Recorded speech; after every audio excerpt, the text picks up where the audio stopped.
including those who helped him to dig graves and dispose bodies who have been murdered, it is possible to charge them with a crime of genocide under international and Kenyan law for the following reason. That Article 2 of the Convention of 1948 on the Prevention and Punishment of the Crime of Genocide defines genocide as any of the following acts committed with intent to destroy in whole or in part a racial, national, ethnic or religious group.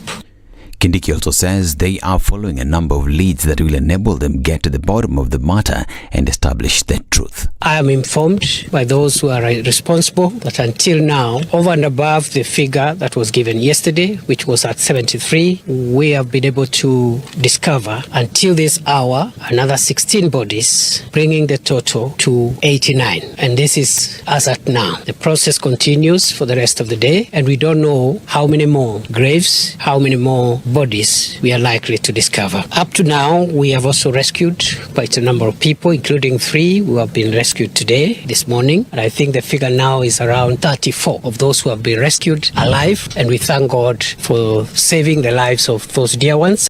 And members of parliament have debated the Shakahola forest massacre that led to the discovery of bodies. A motion tabled by Kilifi North MP Owen Byers saw them condemn Mackenzie's actions for the saying that it was time that they came up with laws that regulated such religious cults. The purported pastor has been arrested twice in 2019 and in March of this year in relation to the deaths of children. However, he was released on bond and both cases are still proceeding through the courts. The residents of Kilifi County urged the court not to release him, decrying the spread of cults in other regions of the country, but their plea was not heeded. Pastor Mackenzie amekuwa Kilifi karibu miaka 10 saizi, na mimi nataka kumshangaa hasa Mheshimiwa Owen. Pastor Mackenzie alikuja Kilifi, Mheshimiwa Owen akiwa county secretary wa Kilifi County Government, na hii story alijua, akapigwa vita na Mheshimiwa Aisha Pastor Mackenzie, yeye akiwako kama kiongozi. Leo analeta hii hoja tuzungumze hapa. Watu wetu wamekufa, watu wamezikwa kwa makaburi pale juu, wanafukuliwa. Mheshimiwa Owen hajachukua hatua. What has happened has already happened. We already see reaction by the government. We've seen the police there. We've seen today the Minister of Interior there. We've seen so many rescue missions happening there. We've seen people being taken, of course, for rescue centers and such. That is now water under the bridge. What we should be discussing in this house is what we should do to regulate these religious cults that are happening. And a 27-year-old woman who allegedly stabbed a 2-year-old daughter to death in Kitengela has been detained for 10 more days to allow police complete investigations. The woman is said to have separated with the father of the child before she chopped her baby into pieces and fed on her intestines and liver. The incident took place Sunday. So those are actually the main issues that we are still pursuing before we decide the way forward, how we think we can guide us as we suspect. We allow them 10 days to go to at Kitengela police station. We will have a mention on the 8th of May. And Agriculture Cabinet Secretary Mithika Linturi has offered millers and importers more room to bring into the country duty-free maize and rice. Speaking at a meeting with the millers and grain importers, Linturi, however, said that no extension of duty waiver licenses will be allowed beyond July. Some of you have decided to ship the maize, to ship the rice to South Sudan and to Tanzania. Now we sit here, we've even impounded some of these commodities under our custody at various borders. This is unacceptable. We are going to cancel those licenses for those unscrupulous business people. We are not sorry about it because that was not the intention.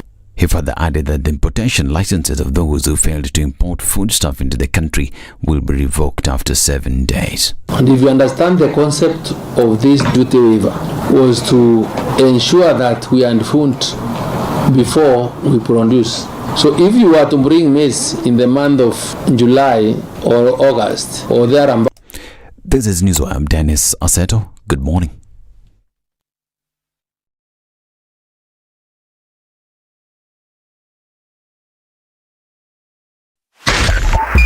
.5 Spice FM, Kisumu.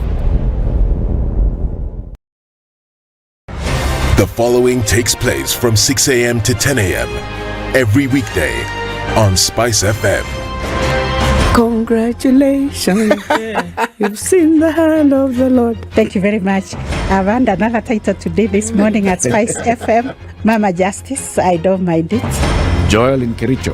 Salama sana Heri, habari ya asubuhi. Salama bwana, mambo namna gani? Salama kabisa bro. Mambo ya Inamoi kuliendaje? Mambo ya Inamoi, vile nilikwambia ndugu yangu, alienda asubuhi na ile gari ya kwanza.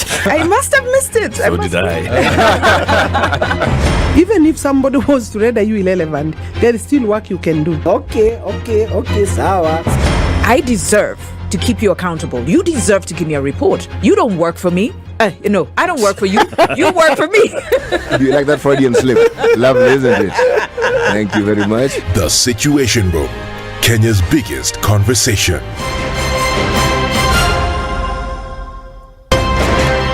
Thank you very much, Eric, and it's good to be at the Situation Room.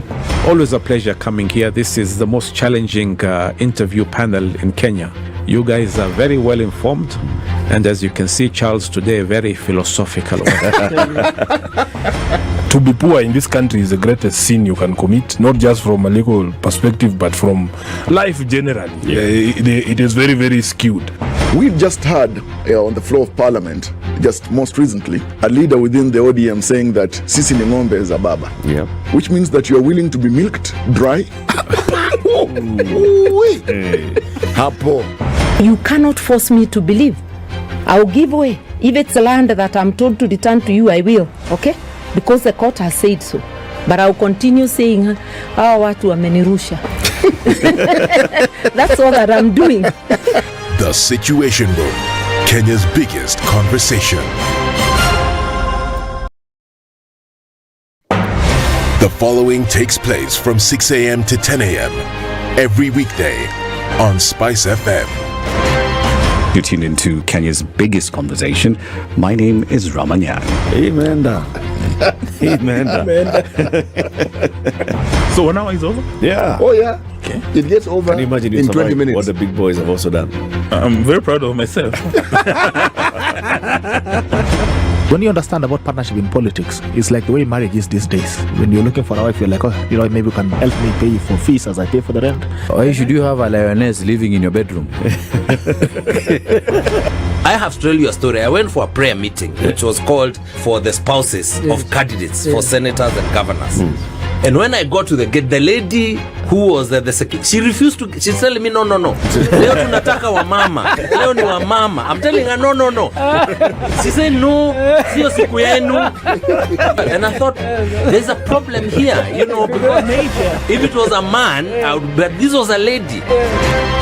Revenge is for children. It's for kids. When you grow up, you realize the best revenge you can take on somebody is to ignore them. Now I'm just naming politics. It is not everybody's cup of tea. That's why some people come in one term and that's it for them. Political parties in this country do not have ideologies, whether luring or otherwise. And that is the effect of corruption. Any time an offense occurs anywhere in the country, it is the job of the Inspector General to look into it. Whether it's corruption, whether it's murder, whether it's petty, that is his job. If we have chosen to be a corrupt nation, then we produce corrupt leaders. Everything then becomes chaotic that you cannot be able to change a nation. The Situation Room, Kenya's biggest conversation. Good morning. It's Wednesday, isn't it? It is. And it's raining. It's rained all night. It's likely to continue for most parts of the morning. And it's going to compound the traffic situation. We're looking at traffic that's building up on Jogo Road coming out towards Landis. That is already doing the thing. And then coming on to Huru Highway past the Nyeri Stadium roundabout, folks are going a lot slower than they normally would because of the rain. There's also flooding in many parts of the city. We're looking at Imaradaima just as you're heading inbound and also outbound towards Cabanas. A lot of flooding here, so you need to be very careful about where you go into because we're not sure what lies beneath. Looking at the same problem on the thicker superhighway, just at that flyover that comes in from KU and also then out towards Allsop. So flooding everywhere this morning. Be careful because folks are going to go a lot slower. Also looking at traffic coming off Kiambu Road has started early this morning. So that's what it looks like as you wake up to Wednesday. Let's know what's going on where you are this morning. Talk to us on Spice FM KE on Twitter. And let's keep things moving this morning.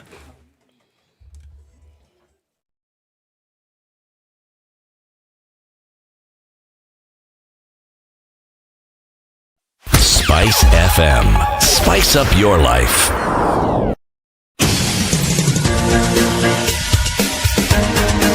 This is The Situation Room, the home of hard-hitting political commentary and penetrating insights about the state of the nation. This is a talk radio experience like no other. The Situation Room, a place for hard truths, debates, and elevated conversations. The Situation Room, witty, political, engaging, deep, controversial. In the room, we have C.T. Muga, researcher, academic, seasoned political observer, a fountain of wisdom in these politically uncertain times. Ndu Oko, Nigerian by birth, Kenyan by choice, communications expert, Pan-Africanist, a truth seeker and believer in people power, and Eric Latin, agent provocateur, the man in the chair, seasoned journalist, news hound, a man who believes in punching up, not down.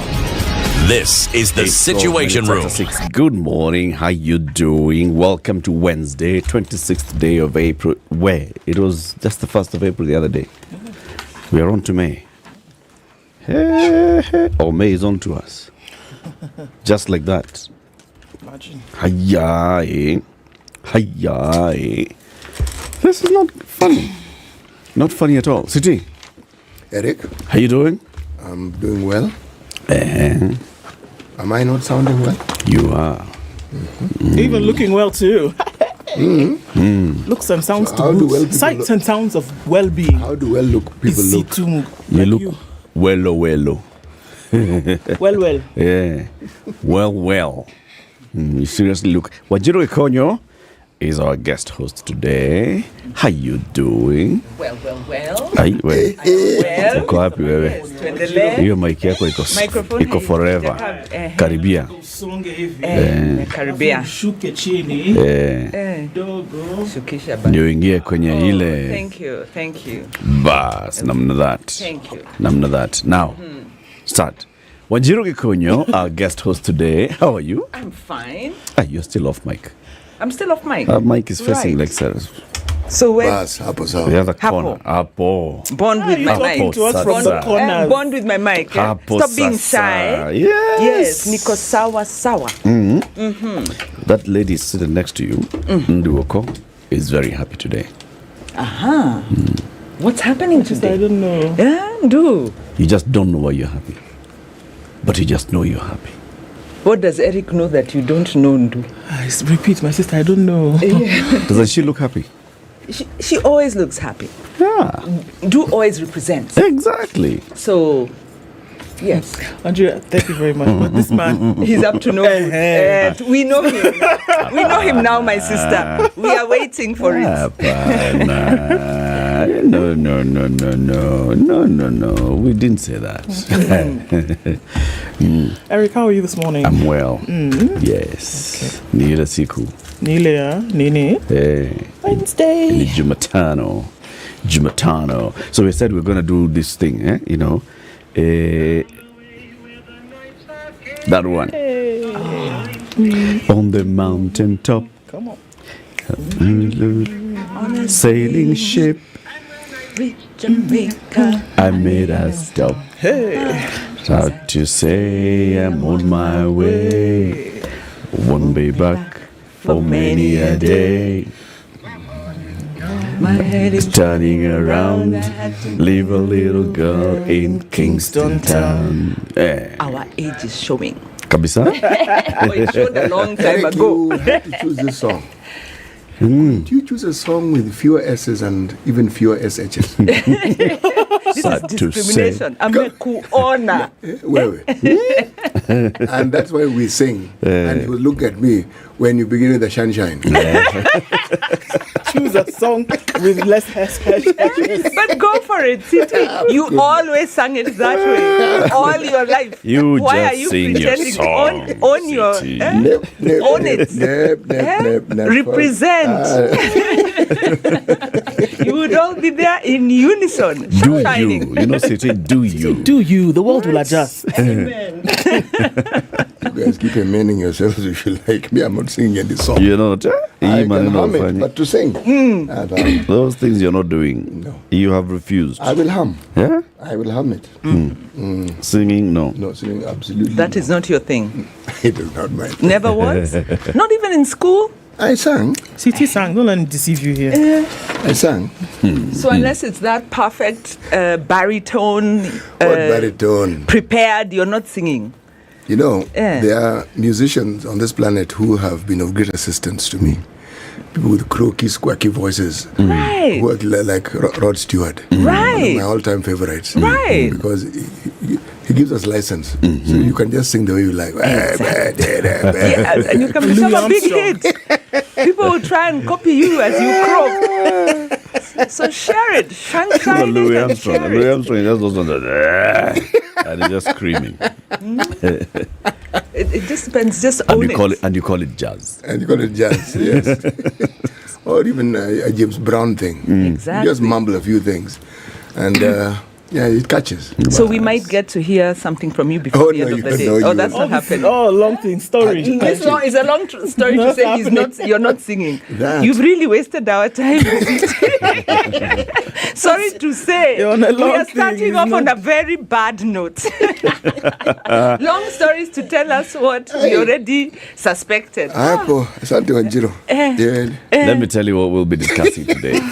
Sasawa. I know I'm used to it. I'm Kenyan. I get it all the time. Yeah. I mean, what's new? Yeah. Okay. Wanjiru, we've been talking about the debt issue in Kenya for a while now, right? And we are seeing it now coming full circle. And, oh my goodness, our debt, because for the first time in a long time, for example, our debt repayments were actually even more than our salary payments in the last month. So all those things are coming in. Today at 7 a.m. we'll be joined by an economist called Churchill Ogutu, who will be here to talk about debt crisis options and the Kenya Kwanza recovery plan, if there are any. So he'll be here. We'll be having that conversation. That's at 7. We're waiting to hear if there are any. So far, we have had no hint, no sound.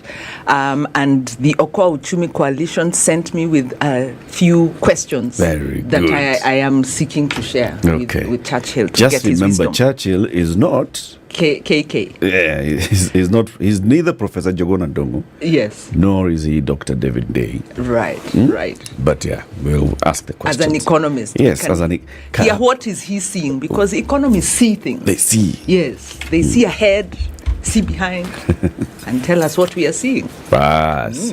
8 a.m. So that committee yesterday met. The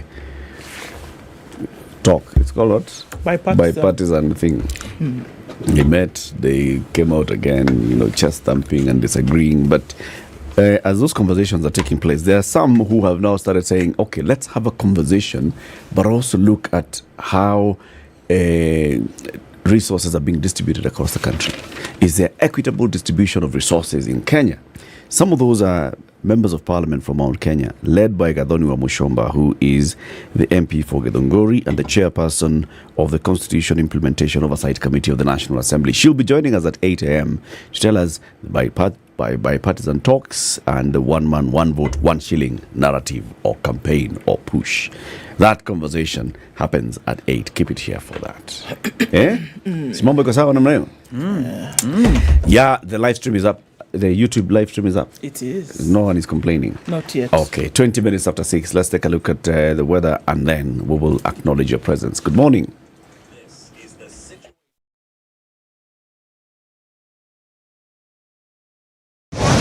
Oh my God, look at the curtains. Oh, and the shoes. Wow, my dream fridge. Oh. What is it? My friend, you don't have money. Let's go.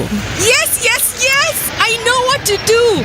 The interest on my fixed deposit has matured to Songe Mbele na Kingdom Bank. What is it about Kingdom Bank? Everyone is surprising me about this Songa Mbele na Kingdom Bank move. Songa Mbele na Kingdom Bank. Kingdom Bank is now offering mid to long-term fixed saving with higher interest rates. Earn up to 10% interest from as little as 50,000 Kenya shillings on our fixed and core deposits. Enjoy a variety of our great services including savings and junior savings accounts for your kids. Get return on your fixed investments today at Kingdom Bank. Songa Mbele na Kingdom Bank. Shop now for all you want. Talk to us on 0709 88 088-1300 for more information. Terms and conditions apply. Kingdom Bank is regulated by the Central Bank of Kenya.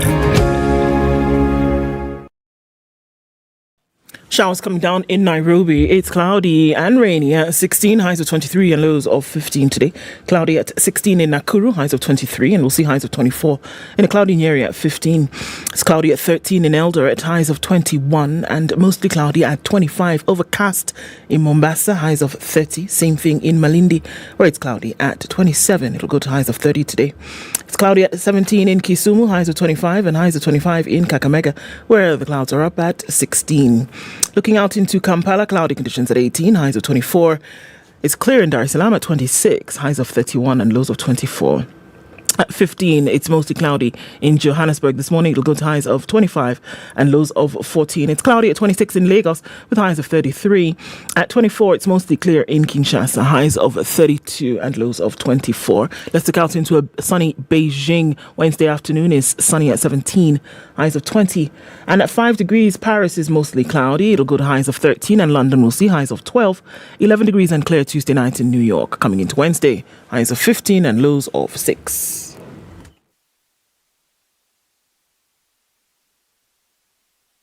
Mature, intelligent talk every morning. Spice up yourself.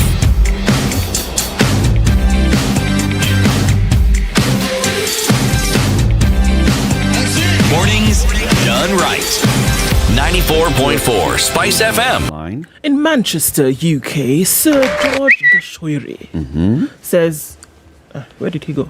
He's locked in this morning. Willis is locked in. CT Muga Ndru and Bwana Eric and Jiro, good morning. Kindly, CT Muga, specifically, what will happen to our counties if they shut down? Do you know?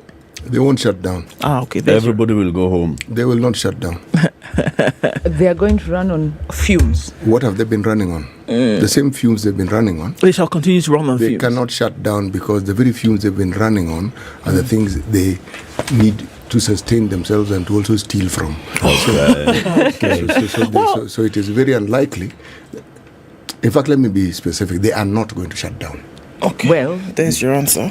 For now, Peter Even Munya. if they do not get money from the national government, they will not shut down. Okay, so that's what to tell me. What if there's an idea they're sending people home, a few people will be sent home. But shut down as in no one in the counties comes to work, that will not happen. It will not happen. No, it won't. Impossible. Voila.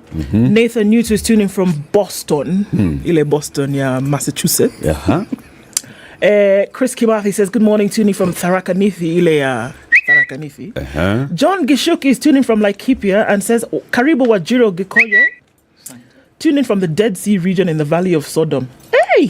What is it? Which valley is that? Silas, are you okay? Talk to us. Pale Dead Sea, Pale. Sheesh. Elizabeth Kiseo says, good morning. Marian Bogwas tuned in this morning, and David Lubale says, good morning, hot seat crew. King David says he adores, not likes, adores Wajiko's vibe. But it's not Wajiko, it's actually Wajiro. Okay. So we assume that it is you that he's talking about. I know there could be another come on. Wajiko. This your dress is very fine. I did not look at it properly. Thank you, my friend. Thank you, my sister. I will show you my tailor. Let's have a chat. Yes, we must exchange these important information. Hitherto thereafter. It's the information that comes out straight. Jack Aware says, good morning from Edmonton in Canada. And from New York, says we should abolish religious studies in schools. Okay. Our kids are being conditioned from when they are young. Wow. Okay. Joe B is in Kericho. And, okay, quite a number of people here. Lawrence is tuned in as well. Let's see who else is online this morning. Eddie Odor is woken up this morning in Koru. Okay, now listen to this. I am a prolific and fond listener of Spice FM. My problem is that I hardly get to hear CT Muga clearly. He speaks softly and far from the microphone. We need bilateral talks to sort this out. Boss. Okay. CT speaks. Let me tell you, as somebody who speaks to CT every day, he does not speak softly. What are you talking about? So adjust your. He is right. He's right, because there are times I forget that the mic doesn't move with me when we move along. Yes. You forget? I forget because I'll be talking on the side, and I assume the mic has followed me. The mic is exactly where I left it. Where you left it. Yes. Plus, copious wisdom cannot be transmitted through shouting. You must whisper it to emphasize how deep that wisdom is. So I don't know how we deal with this. We need bilateral talks. I support him. Yes. Okay. Atinda says, men and lady with a tall and structured brain, love the show from Kisumu. Conversation helps us build, indeed. Listening from Homa Bay. Evans Oyuka says, good morning. Asman Jr. is tuned in from Mavoko. Pauline Shiro says, good morning. Zachary Ondicho. Robert Mbogo. Kendi Odhiambo says, good morning. Tuned in from Nyeri. Hongera Eric Ndusiti Muga, yes, we see you. Karibu Sana. Jane Duta is tuned in from Mombasa. People love the singing. They say you should do it more. It lifts our spirits during these sad times. Oh, yeah. We only missed our baritone. Next time. Ebukwelo is tuned in from Vihiga County. Actually, no. Simala Sianje, that name, is tuned in from Ebukwelo in Vihiga County. Okay. Love it. Paul Ntaiya is tuned in from Narok. Kaptarakwa EMC is where Mwalimu Dominic Chariot is. You guys, I'm not ignoring you. You're all online this morning. It's great to have you here. See you, and we say Asante. Karibu sana, everybody. City, the proverb? Yes. We are still in the country of Côte d'Ivoire. Two flavors confuses the palate. Two flavors confuses the palate. It's true, I agree. Like those people who put pepper in chocolate. I don't get it. It confuses the palate completely. Well, the insinuation is that a confused palate is a bad thing. Maybe that's the whole idea. To confuse you. Confuse the palate. Give it an opportunity to have a little twist. Sorry, where is this proverb from again? Côte d'Ivoire. Formerly Ivory Coast. As Lou has told me on many occasions, same thing. It's just one is in French, the other is in English. Ivory Coast, both English. Colonial languages. Something like that. And then I'm so surprised. West Africa, talking about two flavors, confusing the palate. West Africa do nothing but spice their food and tantalize the palate. That's the thing. That's why I said it's not necessarily a negative thing. Yes. Okay, maybe it got. Maybe it's actually encouraging you to do that. Yes, please. When you find you have a little time on your hands, confuse your palate. Yes. This word confuse, you need to find the original African language it was written in, because I think it got lost in translation. Confuse is never a good thing. Okay. Probably it's the original. It's lost in translation.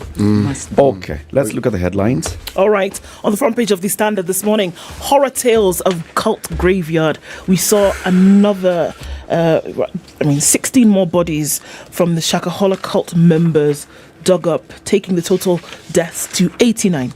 Survivors bear it all as Interior CS Kithure Kindiki defends authorities over inaction and promises tough action against Pastor Mackenzie and his collaborators. So there's some who is promising tough action? The CS Interior against Mackenzie. Okay, so there's some points here. Survivors talk of marathon fasting, friend's last meal with missing air hostess. These are all stories that are covered in the Standard today. How herders expose the cult's hideout to the world, giving parents long wait for word on their children. Interior CS has had a hard time defending authorities in action over this. The end of the world is what Mackenzie had predicted, and the state talks tough and pledges to regulate religion. Okay. Other headlines today. Lower power bills, you will have to wait longer. So, sorry, not happening now. And unfortunately, fantastic, talented musician Harry Belafonte bows out at 96. Woman accused of stabbing baby and eating organs. The Nation sees this headline and calls it Mother from Hell or Mental Illness Case. Which is it? President's 50 billion weekly debt headache. President Ruto's Kenya Kwanza administration is reeling under a huge public debt burden, with loans maturing at a rate of 50 billion shillings every week. The situation is further compounded by revenue collection shortfall. Where? Okay, so the nation says 90 and counting in terms of the bodies at Shakahola. And on the back page of the nation, it's that debt headache, head in hand worry for the government. Business Daily, dollar market distortion eases after Ruto's directive. The biting dollar shortage has eased following the revival of the interbank currency market on orders from State House. Bulk buyers of dollars are witnessing increased availability of the greenback in recent days, a marked departure from market conditions that saw banks run out of the US currency on some days, as others imposed a daily cap on dollar purchases for as little as $5,000. So that's one headline. Does that make sense? Yeah, they're saying now it's starting to get better. It does. It's easing. It does, and it's a plus.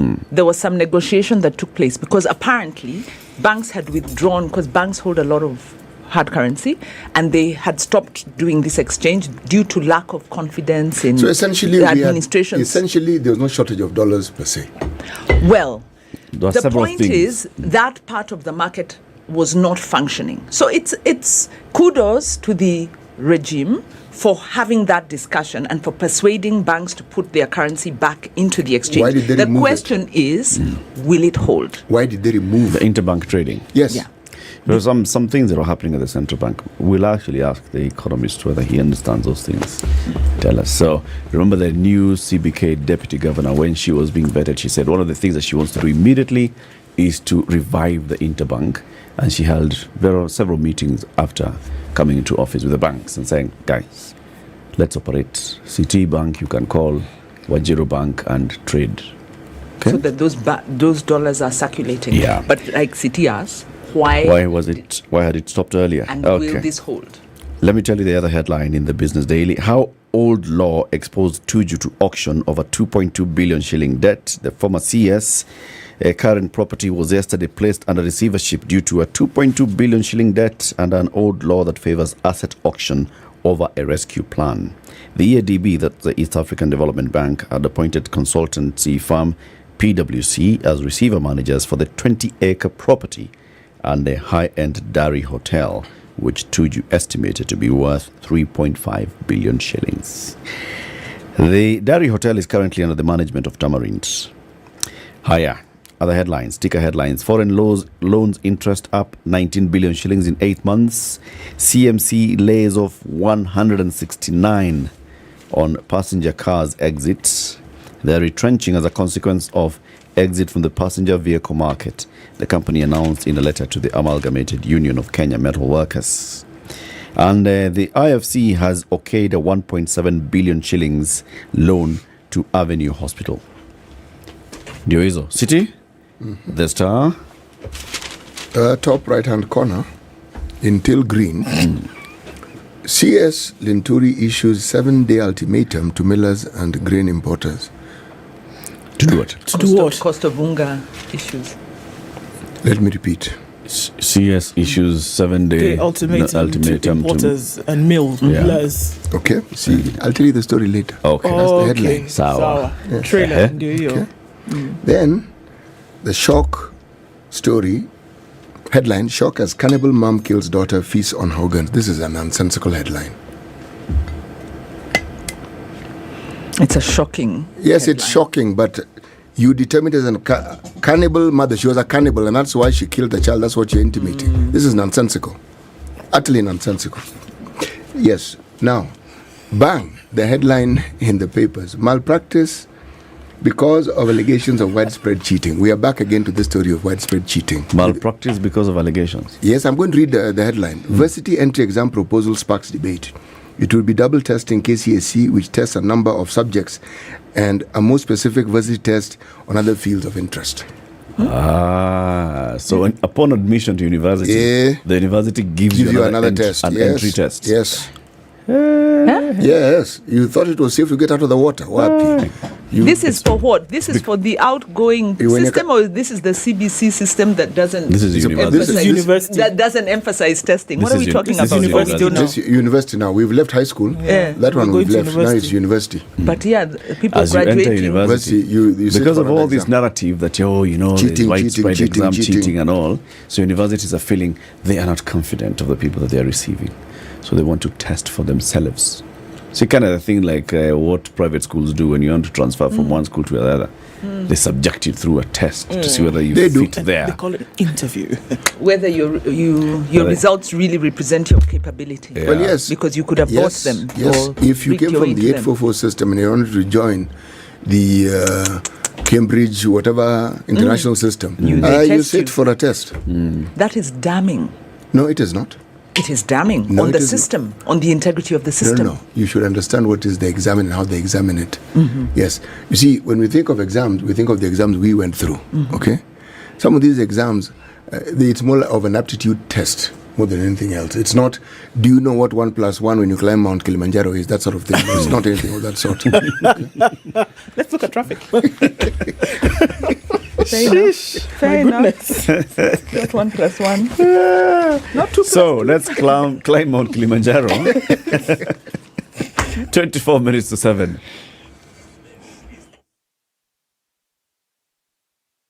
This is the Situation Room, the only way to start your day. Hello, Mama Juma. Hi, Mama Imani. I did not see you yesterday. Where were you? I went to the clinic to take Imani for vaccination. Oh. The nurse told me that Imani is doing well and needs to continue getting all the required vaccinations. Has Juma also completed all his vaccinations? I'm not even sure. I have not been in the clinic since Juma turned 1 year. Wow. Do you mean that there are other vaccinations that are given after 1 year? Of course. The nurse told us to continue taking our children to the clinic until they complete the immunization schedule. Mama Juma, you need to take Juma back to the clinic to get the vaccines he has missed. Oh, I will. I was informed that my child will need to receive a second dose of measles vaccine at 1.5 years. Nice. Completing the vaccine schedule protects our children from many diseases. Oh, thank you so much for sharing this with me. I will make sure that I take Juma back to complete all the required vaccinations. Thank you so much, Mama Juma. Please do not miss to take Juma back. I will. Vaccines protect us against diseases such as polio, measles, pneumonia, diarrhea, cervical cancer, and even COVID-19. Vaccines are safe and available at no cost at all immunizing health facilities. The Ministry of Health is commemorating National Immunization Week from 24th to 30th April 2023. During this week and beyond, ensure your loved ones receive all the required vaccination according to the immunization schedule. The rain is still coming down. Traffic coming up from Fiscal Superhighway, and it's likely to continue for most parts of the morning. It's going to be slow. We're seeing a lot of flooding on the Fiscal Superhighway, as well as on Mombasa Road, right around Imara Daima. So you want to be very careful because we don't know how deep these puddles are. Also, please, just people who are walking, just please be considerate of them and don't splash, please, because the puddles are actually quite deep and we're not sure how far they go. So be considerate as you're driving this morning, shall we?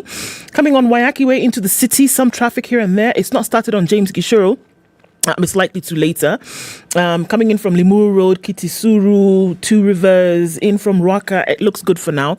On the northern bypass, folks who are coming in from Mirema, slows down a little bit. In and outbound traffic on the northern bypass is already starting to do the thing this morning. Jogo Road, of course, started early with traffic heading out towards City Stadium at the roundabout. It's going to stop off somewhere around Landis as you get towards Kamkunji. So traffic has already started, and it's likely that we're going to get into traffic hour earlier today. Because of showers being recognized in the city. Okay, Spice FM KE, how about you tell us what it looks like in your neck of the woods? Let's keep things moving this Wednesday.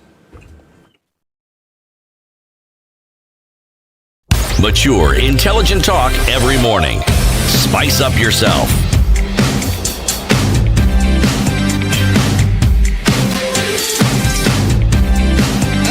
Mornings done right. 94.4 Spice FM, Nairobi. All right, shock horror, really. And 90 and counting is what the nation reports today on page 6 and 7. I mean, and then here for some of the things I've been talking about in terms of children, there are pictures of children here. 3 children from a family at Shakahola village in Mumias who went missing with their mother. They're among the missing and suspected to be among the Shakahola victims. Miss Emily Wanje, 35, and her son, Seth Hinzano, Imani Ngalo, who's 2 years old, Mr. Isaac Ngala, who's 36. All these folks are suspected to be among those numbers. Pastor Paul Mackenzie of the Good News International Church and his cult associates are reported to have been on a daily rush to bury the dead at his expansive Shakahola village farm, sometimes ferrying the bodies on motorcycles or bicycles. Yesterday, Interior CS Kithure Kindiki indicated what happened at Mackenzie's church was just but the tip of the iceberg. So if you're in shock and if you're horrified, it could get worse. It's been called a thirst for death that lurked in the depth of Shakahola village. They were brutal, swift, and slithered into the darkness like ghosts. So look, the story goes on and it's quite sensational in terms of saying what exactly happened. But as more and more details unraveled yesterday, with the crime scene then being opened up, more bodies being dug up, what now people are coming out of the woodwork essentially and saying the things that they saw or heard or thought to have happened in the area. And one of them was that people were actually being rushed to be buried in shallow graves in this expanse of land. We also saw that walking into this vast expanse of bush, as it were, that there are people who were just lying around under bushes, starving to death, and then being rescued yesterday. And even in the attempt to rescue them, they were still adamant about wanting to stay behind and continue with this, pilgrimage for heaven, and continue with the fast. Emaciated people, adults who've gone, to within an inch of their lives because of fasting. So a lot has come out of this. It's interesting because the story comes out, a GSU officer, wife and mother missing amid cult probe. It's suspected that they're also amongst the numbers. The CS in Ministry of Interior was very stern, shall I say, yesterday. And he said that, he was trying to defend the position, but not really much that he could do about that because, look, it was glaring that not enough was done at the time that it ought to have been done. The likelihood of finding more than 90 bodies is still very high because 800 acres is not 8 steps. It is quite a vast expanse of land, and the possibility of finding more bodies as the search goes into its 6th day today is very high, that they could find more bodies. And now eyewitnesses or, hearsay is that folks are saying that they saw people rushing to bury bodies in this forest. So, I'm wondering which folks, if they're saying it's very expansive, and the reason why this wasn't detected is because it's hidden away, it's a cult, it's secretive. And I imagine the families have lost their loved ones to the cult and they're very distressed. But what happens when somebody of consensual age enters into this? You could report to the police, or more likely you think they've gone into some religious cult. Who are these people who saw? Are they the same ones who are within the cult? Is it the villagers? Did they not report? Did they not think that we should raise the alarm? But this is the thing, and this is why I think the CS. I think this is why the CS is so adamant in its defense of the position, because it has been said that people went to the chief, people went to police, and said, "Look, something is going on here, guys, and we're not really sure about it." And the concern is that they didn't do anything about it over time. Damning. Yes, and this is why there was this hard and fast defense of the position of the Ministry of Interior, that what he was saying yesterday, and according to this story, is that, they were not sure how they could corroborate this information over time. It is now that things are coming to a head that they've actually seen the severity of the issue. That it would not be the first time somebody comes and says something untoward is going on and they look into it and it doesn't turn out to be anything. That's not the excuse. That's what policing is about. Yeah. And this is a service that has actually honed its skills in tracking radicalization? Absolutely. Okay, we are not talking about it here that have been caught unawares. They have just completely become very well versed, that's what they tell us, on detecting radicalization. Yep. You know, people who have been, unless they had profiled and said, you know, the people of this kind of caliber from this kind of communities are the ones we are looking out for, who would be radicalized, and they'd be radicalized by this kind of religious sect who would then end up in Al-Shabaab. Unless they were telling us that they're only focusing on Al-Shabaab, a kind of radicalization. Let me tell you something else. Because there are other, I'm sure there were reports, even the chiefs must have reported, you know, there's an issue here, somebody's reporting that their person has gone missing. The family members we are hearing now, them saying they talk to their kin. What are you the saying? last time I spoke to so-and-so, she said, this is the last time I'm talking to you, and if I talk to you again, and this person has gone missing with their child, with their brother, with their sister, husband and wife and child have gone. There are people who are reporting all these things. Of course, and we also hear that when the church, in terms of the building, was shut down, it was no secret that they were moving into the forest. They said it to everybody. Number two, CS said yesterday, and I quote, "The security agencies did their job and acted on intelligence. The reason it took so long to notice was because of the vastness of the 800-acre land. Okay. And again, the village elder was living on the other side of the road and didn't notice the behavior because the followers were very secretive. So even if he had been told, the chief had been told, it had been reported to police, there's really little they could have done, because I mean, look at how big. It's not like it's not like an estate. No. It is not. 800 acres. And if these 800 acres are uninhabited, it tells you that even the neighboring 800 acres are most likely the same. Uninhabited, yeah. But this is where NIS comes in. This is where the anti-terrorism police unit comes in. This is Kilifi. They operate a lot in the coast, the ATPU. This is the same agency. Do you remember a man who escaped from prison in Kakamega and was found in Ukambani in 2 days? Exactly. 2 days. Yep.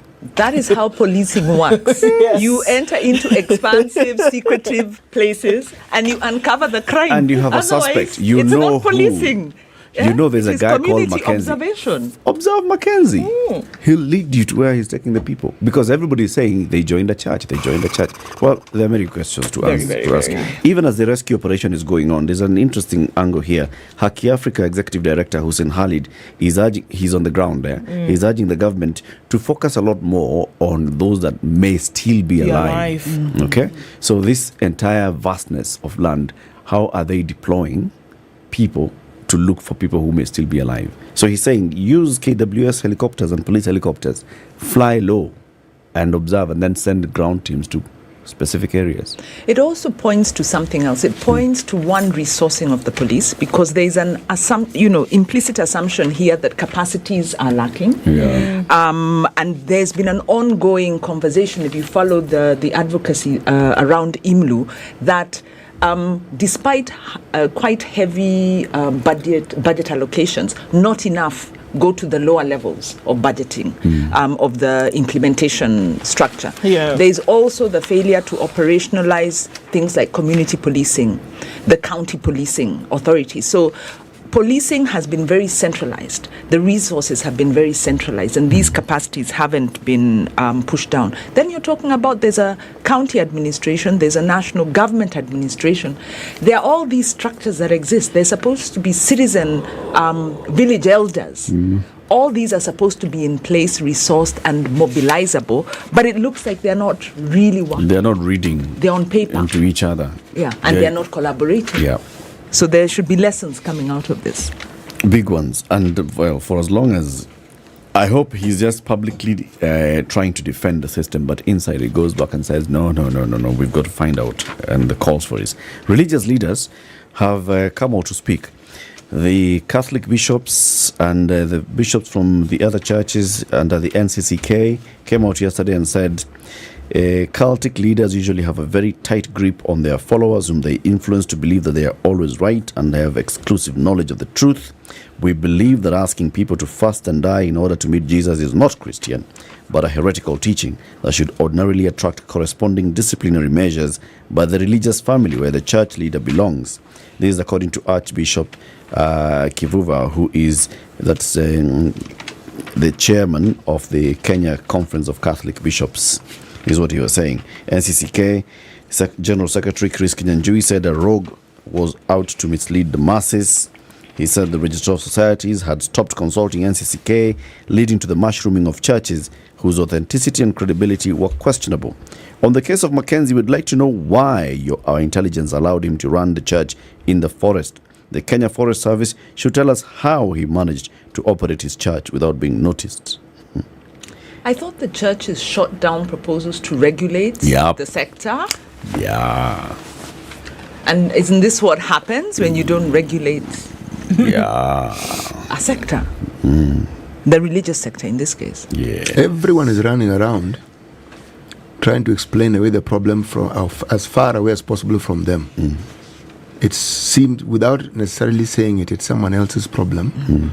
And they don't see the role that they played in this. And even when you talk about, we're discussing in the morning, when you talk about regulation, the major churches don't think they're the ones who need to be regulated. They think they're already adequately regulated. Yeah. The regulation they suggest is for these other fringe churches that seem to be coming up. Mackenzie did not start preaching yesterday or last month. You don't acquire 6,000 followers in a week. Okay? So, all these stories, they can tell them as much as they like. In fact, everybody can go and visit these conferences. They can all go and visit Malindi. It is not going to even begin to solve the problem that we're dealing with. All these people in authority have dropped the ball at some point or the other. Okay, they know they have. The Christian faith and those who subscribe to it, if they understand the teachings that they're supposed to abide by, it's a responsibility. The moment you have the position of being a bishop, you are an overseer. You are not going to run away from those responsibilities. If you are a Christian, you are what you call a lay person. There are these things you can't run away from. So this thing of passing it all along, this is an opportunity to introspect and look and say, okay, what did we get wrong? Because what we're seeing is a manifestation of something that went wrong a long time ago. Yeah. Now, the fruits have come home, they're at our doorstep, and we are staring at this thing. How many other catastrophes in waiting have we fostered, and we are failing to actually recognize that this is a path that we're going towards? Good question. So these statements that keep being made by leaders, they can make the statements if they see fit, but until they are willing to honestly, this is the introspection. Church, look into yourselves and see where you went wrong. Government, look into yourself. Stop telling us about what other people did and when they did it. But if that is something they do not wish to address, then they should shut up and stop talking. Because we can see what's happening, we know what's happening, and worse things are going to happen. Yeah, then just, clean up the bodies and clean up the area and then move on to what do we need to see happening before we realize we actually have a serious problem in the country? How many people do we need to see dying? How many children do we still need to see being chopped up by their mothers, and we don't realize that there's a problem here? Totally. Speaking of which, tell us that story. I will tell you the story of this lady. Yeah. This lady, if you look at the story in the Star and in the Standard, this young lady was a fourth-year student at a university.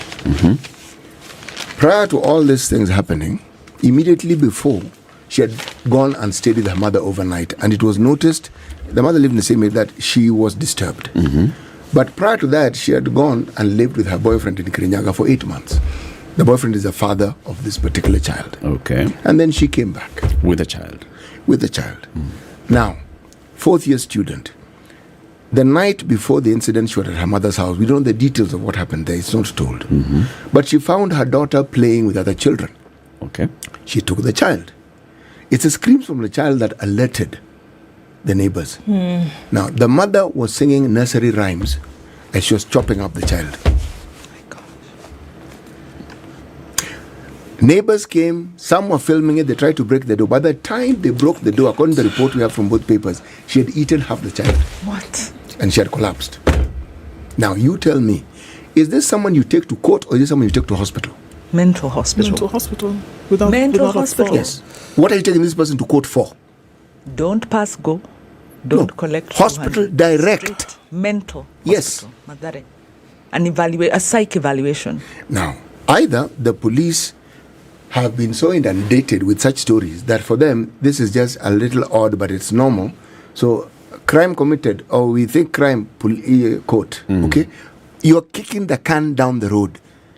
Now, it tells me that we keep talking about mental health, and we talk about the studies that were done, the working group, task force, all those that were set to look into these matters and reports that they issued. Our police service have more problems than we realize. They know what they saw, and I'm sure they know what ought to have been done. But when it is, Nani, let's just take this thing to court. Take it to court, ask for more days, and then you see, if there's no proper structure, okay, so we have taken this lady from Kitengela. Yes. We need to take her for psych evaluation. Where are we taking her? Mathare. Is it that we go to Mathare? How does Mathare take this person? What is the route to take? What's the capacity of Mathare at present? All those issues. And Kitengela is in Kajiado. So what we are seeing once again is that the system is breaking down.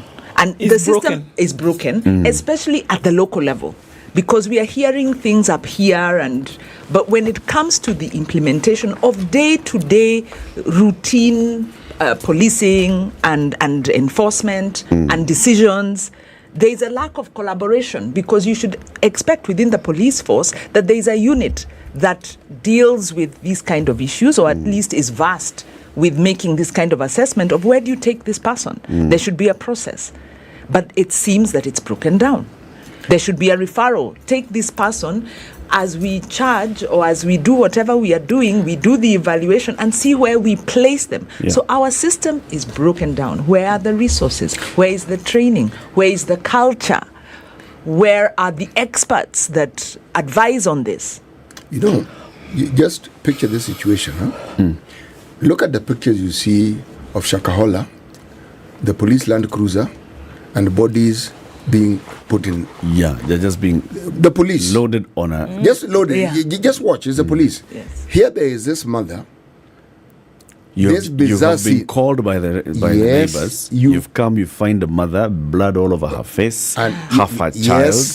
What? Yes. And you're the ones to. You are the ones to deal with these things. Now that is what we read in the papers. What else do they deal with? Decomposing bodies, accidents. Do you think they're stable? They are not. That is the point. They are not. That this is a situation that we are saying we have put our police service in, and we keep asking the question, do we facilitate them adequately to cope with everything that are brought at their doorstep? The answer is no. And the facilitation we're talking about here is not guns and vests. No, not that. The facilitation we're talking about here is the psychological balance that is needed for them to handle these things. Yes. Number one, is there even an acceptance and understanding that there is a huge mental health problem going on right now in the country? And within the force. With the security agencies, is that we read a story about a man who clearly was suffering from PTSD after coming from fighting in the security forces, and he was in the streets of Nanyuki walking about, and the first option was to hold him somewhere without figuring out that there's something going on here. My dear, is there even an acceptance that there is a problem? Because if there's no acceptance of that problem, then yes, when you find a mother eating a child, you're going to arrest her. You're not going to take her to hospital because the acceptance of this problem has not been put down. It's not conditioned to knowing that we should deal with these problems 1, 2, 3. We shall arraign her in court tomorrow morning. Yes. To Hold face her for 10 days to further investigation. That's it. You know, everything that you've heard today from our leaders tell you none of them want to face the reality of what situation we're in right now. They don't. So there are lofty words. We'll do this. We'll enforce this. We hear this all the time. It's genocide. Our security has been militarized. Our, dealing with communities has been securitized. We do not have a social dimension. Kenya actually doesn't have a social policy that would deal with these connects and realize policing isn't just about taking criminals and putting them in jail. Yeah. It's also about these kind of wider social issues. Kenya doesn't have a social policy. There's a big gap. Highly resourced, but where is the money being put? Hey, City, that thing is too cold. Bana. You're putting it at 12 degrees. Chattering. Winter jacket. And look at what winter conditions. Shiro, wewe. Songa Mbele na Kingdom Bank, as we come to the top of the hour, call them 0709 881300. That's 0709 881300. Songa Mbele na Kingdom Bank. Think about earning interest as high as 10%. And you put in your money in a fixed deposit savings account or a junior savings account. Shiro's phone tells us it's now 7 a.m.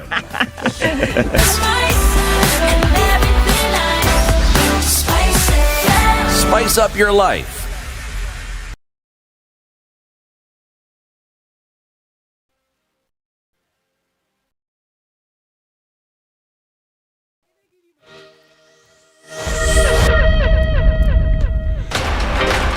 Good morning, this is Newswire. I'm Dennis Aseto. Interior CS Kithure Kindiki has recommended that controversial Pastor Paul Mackenzie of Good News International Church in Malindi be charged with terrorism and genocide. Speaking when he toured Shakahola forest to assess the situation, the CS said this is because Mackenzie's controversial teachings led his followers to fast until death. In fact, over and above terrorism, I am convinced beyond doubt that a case can be built for charging Mr. Mackenzie and all his collaborators, including those who helped him to dig graves and dispose bodies who have been murdered. It is possible to charge them with a crime of genocide under international and Kenyan law for the following reason: that Article 2 of the Convention of 1948 on the prevention and punishment of the crime of genocide defines genocide as any of the following acts committed with intent to destroy in whole or in part a racial, national, ethnic or religious group.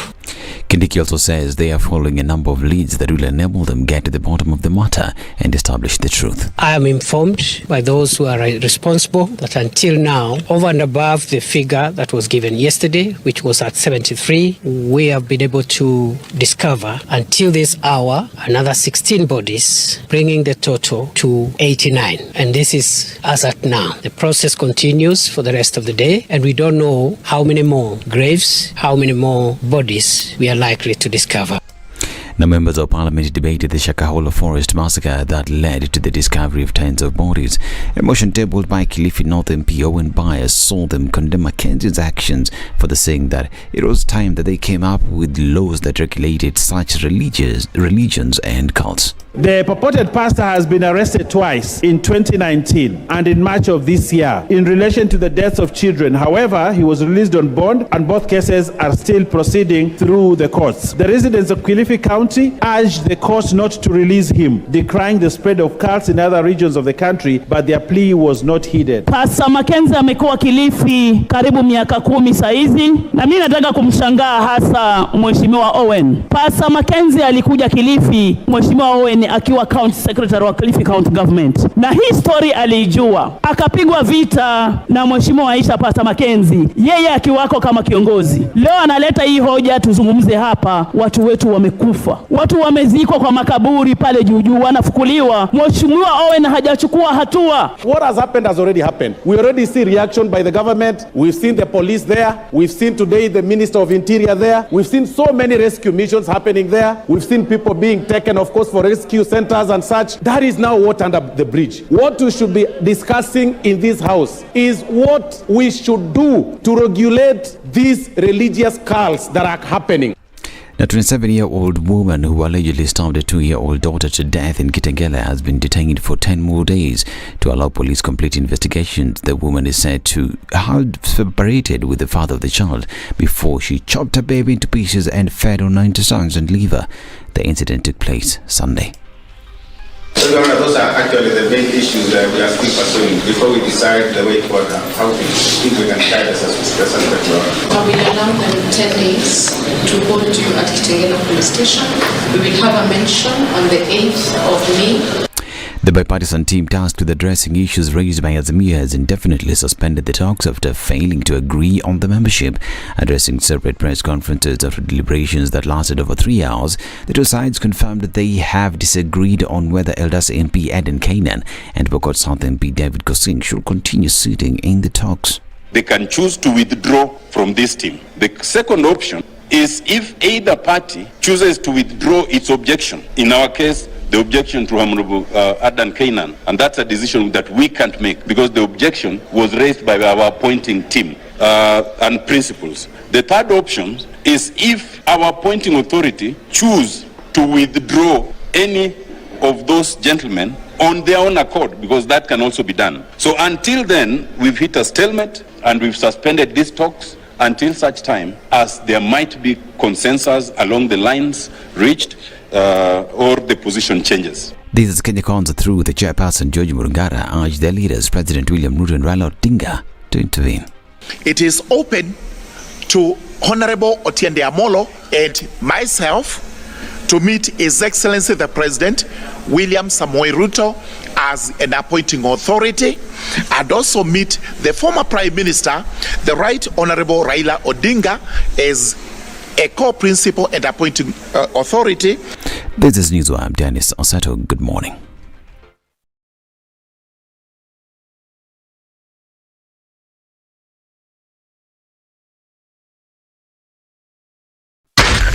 Spice FM, Nakuru.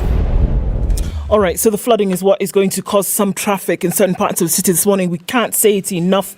If you're on Mombasa Road outbound and inbound as well, right around the Maradiма, you will notice some flooding. And so we're going to ask you to slow down just a bit so that you don't get stuck. And please just take notice of folks who are walking this morning or riding and try not to splash about. All right. Same thing happening on the Thika Superhighway. Traffic is quite something as you coming in from Garden City and then out towards the Utali Drift. So let's watch out for that. It's bumper to bumper. It's heavy from the Outer Ring Junction out towards the Pangani underpass. Some traffic also on Kiambu Road. It's going to be that way for some time and likely to get stickier as the rain seems to be coming down more as we're going through the morning. The Northern Bypass heading out from Mirema. Some traffic there, not too bad as you get onto Kiambu Road, but let's keep an eye out for that. Traffic hour started early this morning on also Jogo Road, pretty busy from what we see. Outer Ring not doing too poorly. The North Airport Road heading out towards the Eastern Bypass. There's some traffic there and to look out for that as well. Who's this? This is coming out towards Langata Road. Spice FM KE on Twitter. Keep things moving this morning.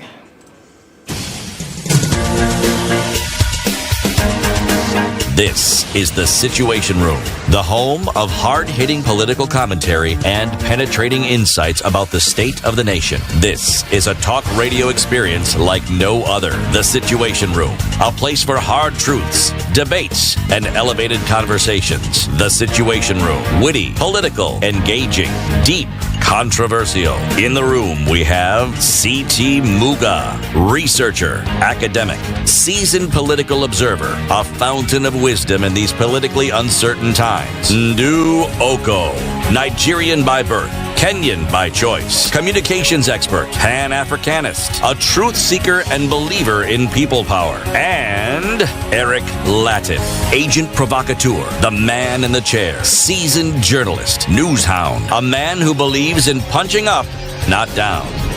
This is the Situation Room, the only way to start your day. 8 minutes after 7. How you doing? The 26th day of April 2023. Kenya's biggest conversation. Now live on Spice FM, on KTN Home, on YouTube and on Facebook. We have a guest host today and her name is Wanjiru Gekonyo. She's been here before. She's here today. I'm going to introduce you to our guest for this next hour's conversation. But before I do that, do you have some 198,000 shillings somewhere? 198,000 bob sitting somewhere. You know, there's a long weekend coming. And if you go into that long weekend with 198,000 shillings, you may come out of that weekend with some maybe 120,000, maybe 197,000. You will start nibbling into that cash. Let me tell you what to do so that you don't waste it. Put it somewhere where it starts growing value. And this would be by buying a house in Vipingo. Vipingo Development by Centum Real Estate.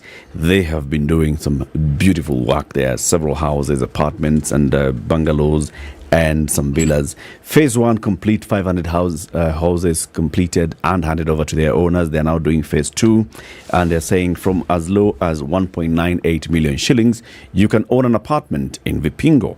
A deposit of 198,000. You see now where I was going? All you need to do is SMS the word Vipingo to 22365 or you can call them 0740 400 215. That's 0740 400 215. Vipingo development by Centum Real Estate is the way to go. So now, let's talk about Kenya's debt situation and the options that the government has right now to address all these issues that we are talking about, and also just looking at the state of the economy so far. We are joined by an economist from the IG Group. His name is Churchill Ogutu. Good morning, Churchill. Morning, Eric. Very good to have you on the show. Karibu sana to the hot seat of the Situation Room. Shukran. Hey, now you're shati bana, you're topical, huh? Tops. Today, Wanjiru came looking like that. Then here is Churchill looking like that. Wanjiru is going to give Ndu the contacts to her tailor. Churchill is going to give Eric contact to his tailor. Na mambo yanaenda namna hiyo. Development. Ama namna gani? Ama namna gani? Si tuko pamoja? MSME sector. Yes. Tujenge mahasla. Kabisa. Churchill, welcome. Thank you. The Day's Proverb by C.T. Muga. Yes, from the country of Côte d'Ivoire. 2 flavors confuses the palate. 2 flavors confuses the palate. Yes. Churchill, you're thinking deep and hard. All right. What do you think the Ivorians were saying? What's your interpretation of that proverb?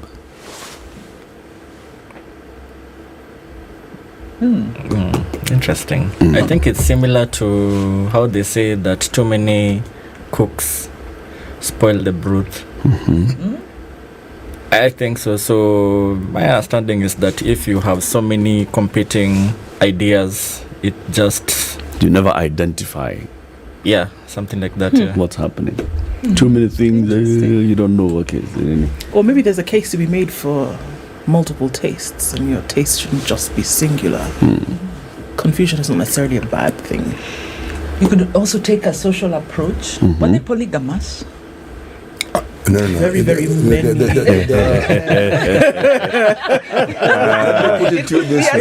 that the taste you're speaking of? By a woman. An association of past wives. Polygamy is not a factor of the past in this country. Yes. It's present continuous. Present continuous. Yes. So the association of past wives got together. And they said, no. Too many.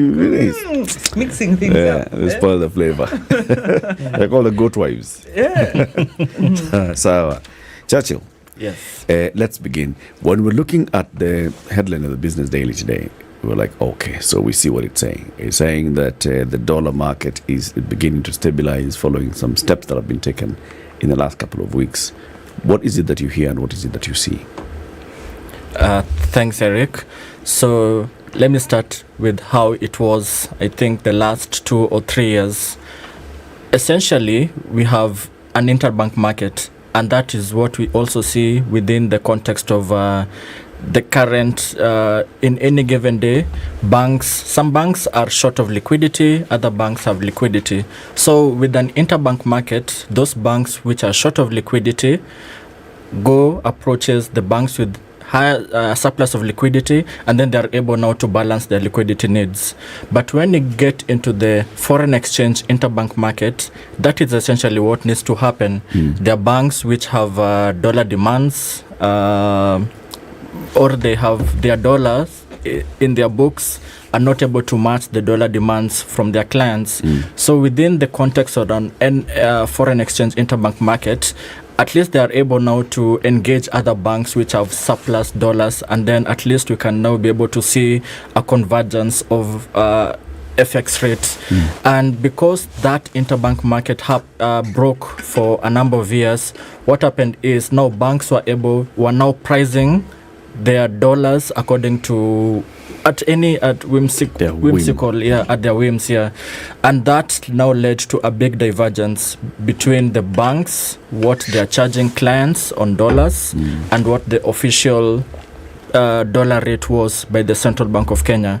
But at least if we have seen this FX interbank market starting to operate, at least there's a bit of some convergence, because all the banks are now able to see the pricing between all the banks, and in a way they could lead now to that divergence between what the banks are charging and also where the official CBK rate is.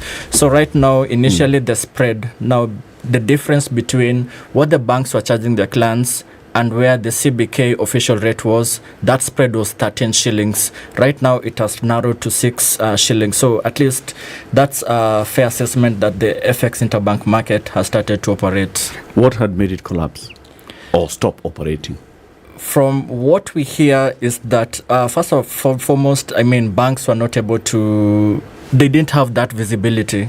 So I think... Please, what do you mean they didn't have visibility? Okay, sorry. So Bank A did not know the dollar demands or dollar supply of Bank B and all the other banks. So that's what I mean by visibility. Then stop there. Should they? What is it? Yes. What is it that allows visibility to be there?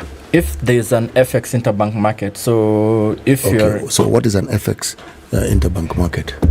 That is what I was explaining in the sense that I started with the context of liquidity needs in any given day by banks. So if at the end of the day, you know, banks are required to have certain levels of liquidity in the sense that if they are holding X amount of deposits, a certain percentage of that needs to be in liquid assets. So in the context that banks are not able, at the end of any given day, their liquid assets are either lower than what is required. They are supposed now to go to other banks, at least which have surplus liquidity, and then they can be able to borrow from those banks. So that's the same context that happens within the interbank FX market. Whereby so why had it collapsed? It collapsed in the sense that from what we gather from market operators, this is the banks. I think there was a disconnect somewhere in the sense that the Apex Bank, this is the central bank, was not able now to coordinate all the banks together, at least such that they are able now to see liquidity needs or the liquidity surplus of other banks in the system. So as when that collapsed, so banks are not able to transact with each other in that foreign exchange interbank market. So they were just pricing based on their own client books and their own client needs. Yeah. Chechi, are you saying that the central bank was unable to manage the functions of banks? Because it's a function of the central bank. The central bank is also the bank for bankers. So given these roles, among the many other roles they have, are we saying that what we then witnessed was a collapse in the central bank's ability to manage the FX market? Is that what you're saying? In a way, you can say that, but also there are a number of regulations which came in 2015, which now also impose some controls within the context of FX foreign exchange. You are not able to do this in terms of FX, or your holdings needs to be a certain percentage. So with that, I mean, it now eroded the confidence for the FX interbank market. So in a way, I agree with you that the central bank didn't come in and stem its authority, at least to be able to see a revival of the FX interbank market. But having said that, we saw sometime last month whereby it put up the FX code. This is something that a number of central bankers across the globe, they have been adopting this FX code. So this is something that helps operationalize issues such as the FX interbank market. And once that one was put out in the market, so already even amongst the bankers, they knew the kind of the rules of the game as they come back to the FX interbank market. Something that has always... Sorry, Wanjiru, go ahead. Just a question. They're back into the FX exchange market. You say there's a code which sounds a bit like FX code, yeah. Yeah, maybe some guidelines. Exactly, yeah. Some standards, guidelines. Yeah.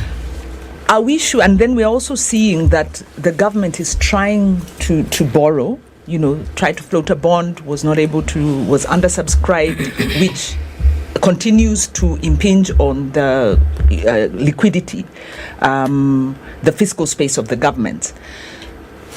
Are we likely to see in another 2-3 months another crunch coming and the market collapsing again because of the government's own pressures, fiscal pressures?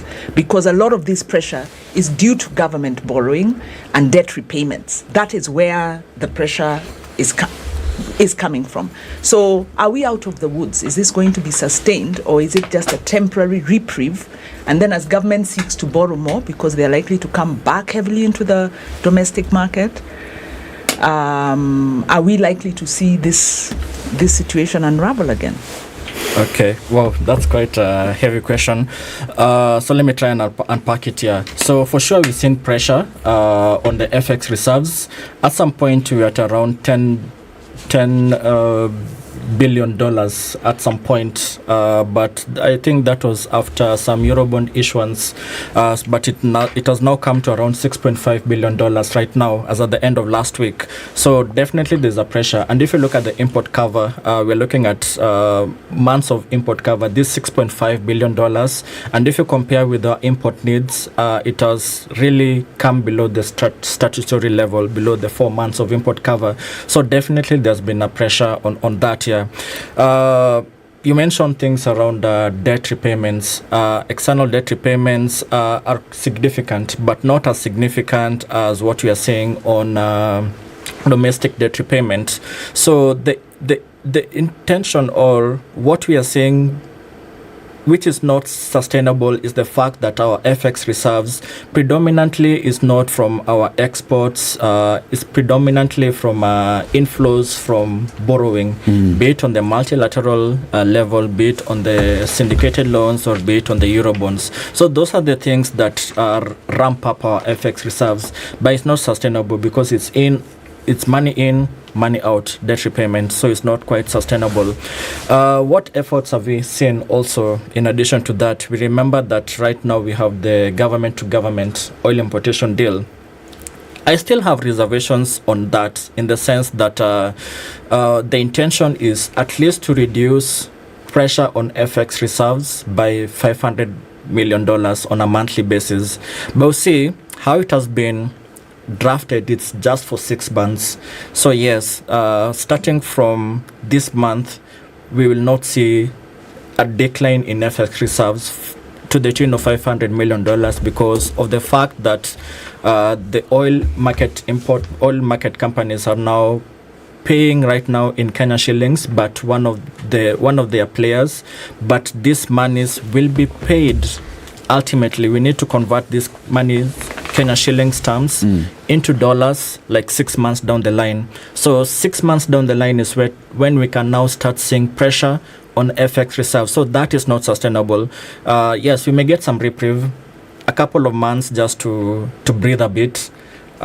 Potentially to build up our reserves. We still expect some monies coming in, $1 billion from the World Bank. There's some monies from IMFs coming in. So at least our FX reserves will be built. But still, I think the pressure will start coming in 6 months down the line. So the current situation that is being faced, if you're saying the pressure will come 6 months down the line, how would you describe the current situation? And all of these things are happening simultaneously, right? We talk about low reserves. We talk about having to pay debt. We talk about having to borrow in order to sustain an economy which is already in the doldrums. And then we're looking at 50 billion shillings every week of money that has to be paid. This is a story that has made its way into the headlines this morning and talks about all of the loans somehow maturing to the tune of 50 billion every week. It seems to me that not 6 months down the line, but today, that there is an issue that obviously compounds an already bad problem. So if we're saying it's going to get worse, because all of these things don't happen in isolation of the other, low foreign forex reserves, at the same time a huge debt burden, wanting to borrow more and increasing that burden, and the economy also doing rather poorly.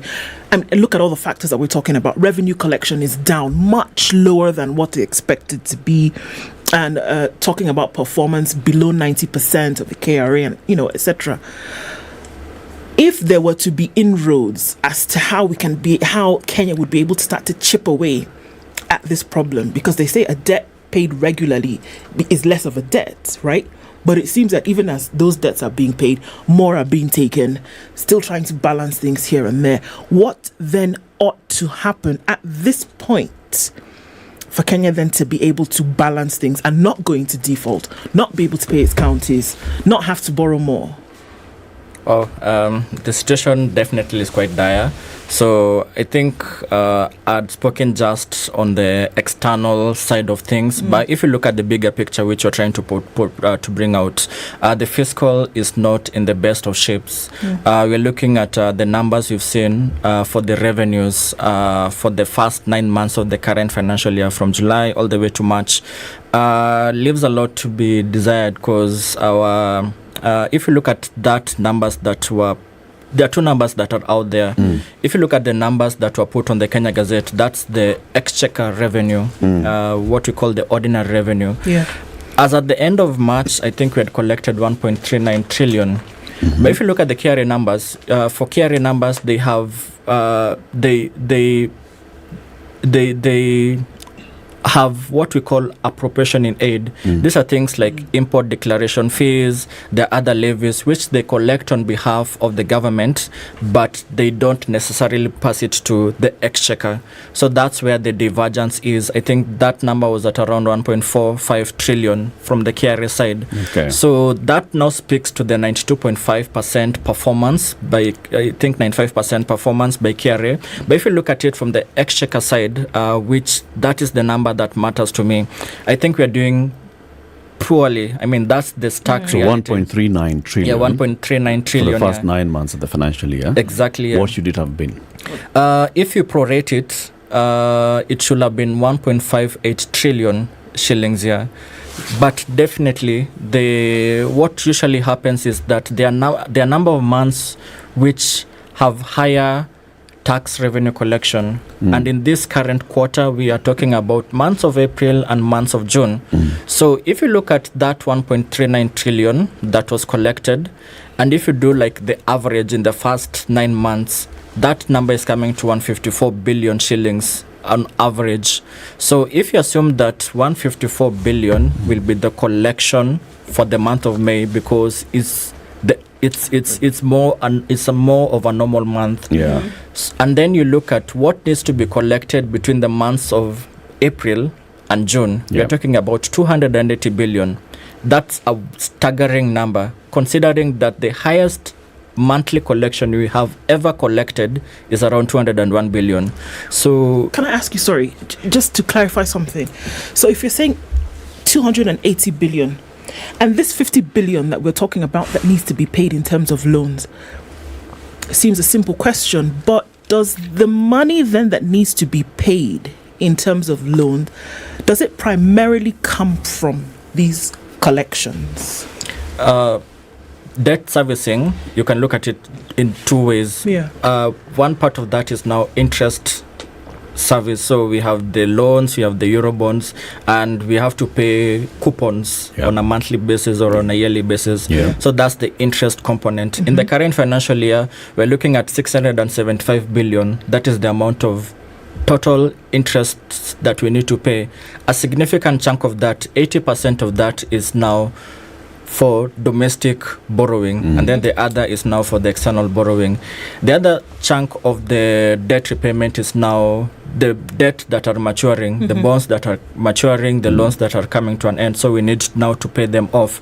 So those ones are either you refinance, you roll over them, and that now brings to the other point, the Eurobond. Just to bring this issue, we have $2 billion that is maturing next June.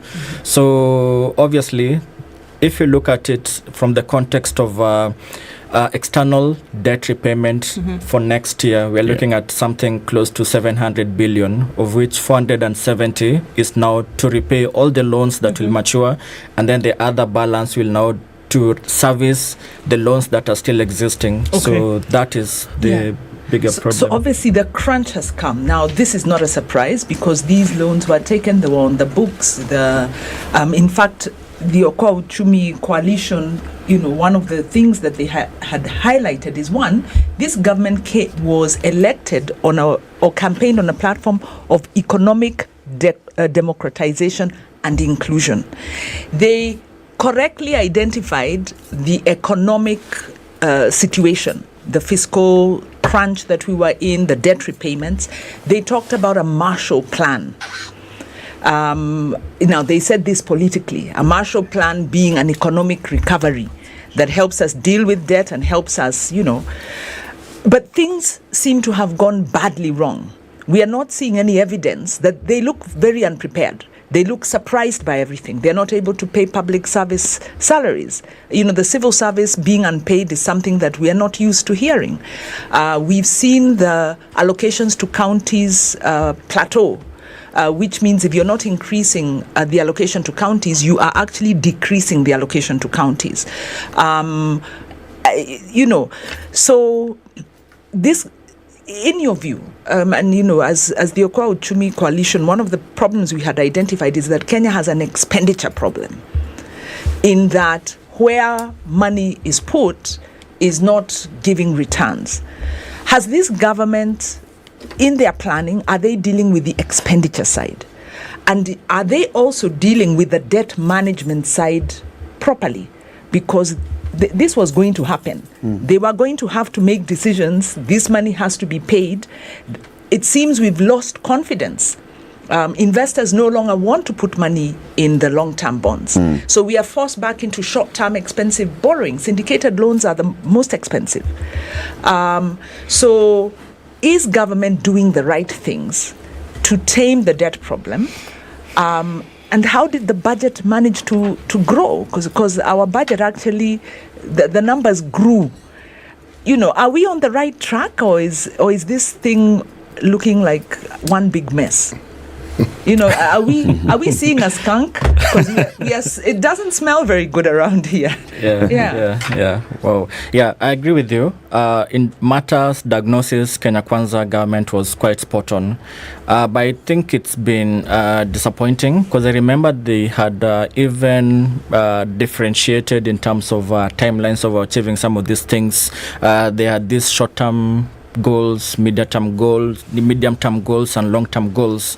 And just to highlight one of the issues within the context of the fiscals was things to do with the settlement of pending bills, which they had highlighted as a key priority, which should be done within the short-term horizon. We haven't seen much traction happening with that. Actually, what you are saying is that pending bill problem has been compounded. We just had the Cabinet Secretary for Roads just amplifying how pending bills has been a thorny issue within his ministry. So that's, we haven't seen the implementation phase has been wanting by the new government here. But fair enough, we can say that they came in, we all knew that the next government coming in after the previous government was going to have a trough. So that wasn't a surprise, and I think they are trying to muddle through amidst all the things that are happening here. What we know from their manifesto is issues such as we call the expenditure rule, in the context that going forward, the revenues, for the amount of revenues in their projections will be looking at the average of the last 3 years, something like that. And then they say, okay, if revenue grew by, say, 4% in the last 3 years, so they say, okay, so that will be the growth rate getting into the next financial year. And then the expenditure on the other side is capped at around 75% of the revenue growth. So if you're looking at revenue growing by 4%, expenditure 75% of that, so you're looking at 3% expenditure growth. But if you look at the numbers, whooping, because you're looking at a scenario whereby right now our ordinary revenue is around 2.17 trillion. The next number is increase of 400 billion. So definitely that 4% growth is not there. And also we've had the top echelons of the current government saying that we want to increase our tax revenue by another 1 trillion.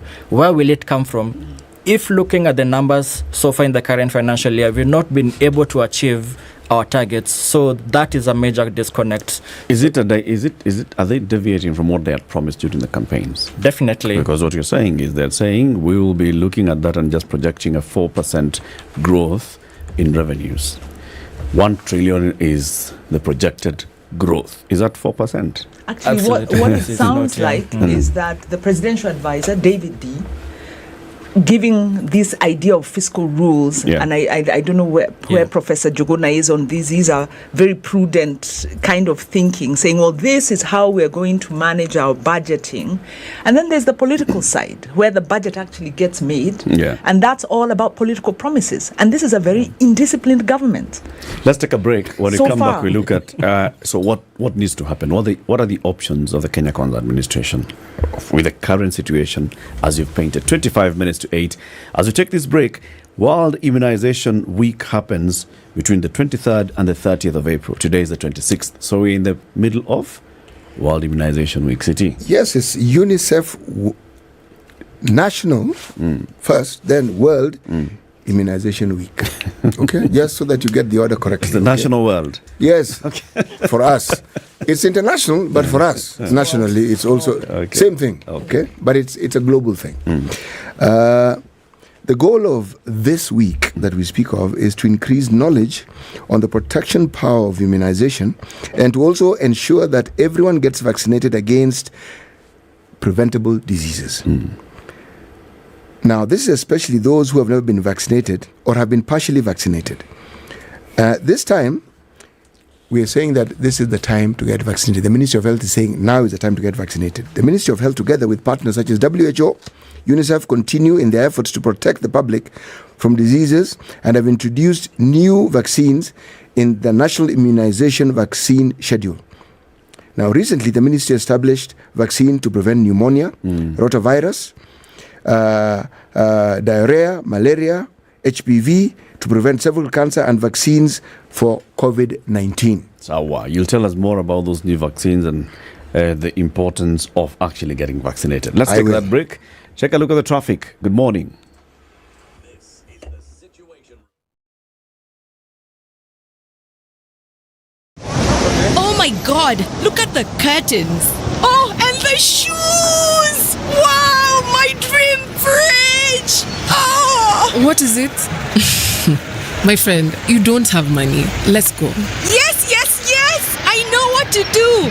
The interest on my fixed deposit has matured to Songa Mbele na Kingdom Bank. What is it about Kingdom Bank? Everyone is surprising me about this Songa Mbele na Kingdom Bank move. Songa Mbele na Kingdom Bank. Kingdom Bank is now offering mid to long-term fixed saving with higher interest rates. Earn up to 10% interest from as little as 50,000 Kenya shillings on our fixed and core deposits. Enjoy a variety of our great services including savings and junior savings accounts for your kids. Get return on your fixed investments today at Kingdom Bank. Songa Mbele na Kingdom Bank. Shop now for all you want. Talk to us on 0709 881300 for more information. Terms and conditions apply. Kingdom Bank is regulated by the Central Bank of Kenya. Trickle continues in Nairobi at 17. We're looking at 16 and cloudy in Nakuru. And at 16, it's cloudy in Nyeri. Cloudy conditions in Eldoret at 13. It's mostly cloudy at 26. Overcast in Malindi as well. Mombasa and Malindi at 26. It's 18 and cloudy in Kisumu and Kakamega. We'll see cloudy conditions for most of the morning, going to highs of 25. 18 and cloudy in Kampala. Mostly sunny at 25. In Dar es Salaam, Joburg is cloudy at 12. And Lagos, cloudy at 26. Kinshasa's clear at 23.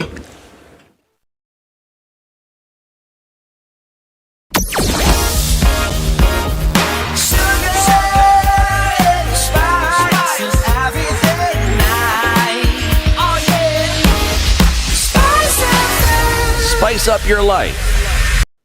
All right, not doing too poorly with traffic this morning. It is when it's starting to build up in certain parts. Heavy on Landis Road, inbound traffic going towards the Kamkunji roundabout and then onto Haile Selassie. And then incoming traffic from Gong Road. All of that just makes a mess in terms of traffic. All right, look at North Airport Road. Inbound towards the Eastern Bypass as well as Outer Ring is an absolute mess. Plus, this is some of the parts where we're going to see some of the flooding and then some of the puddles that we've talked about earlier, so please be extremely careful as you're going in this direction.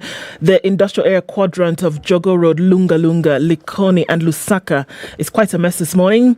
In and outbound traffic is doing the thing as well. Uhuru Highway coming in from the Nyeri Stadium roundabout, traffic is heavy going towards Haile Selassie at the junction and coming off of Thika Superhighway from the Outer Ring junction, as well as Kiambu Road, looking at Limu Road coming in from Mathaiga.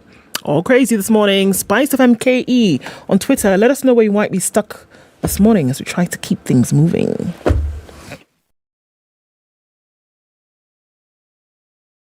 Mature, intelligent talk every morning. Spice up yourself.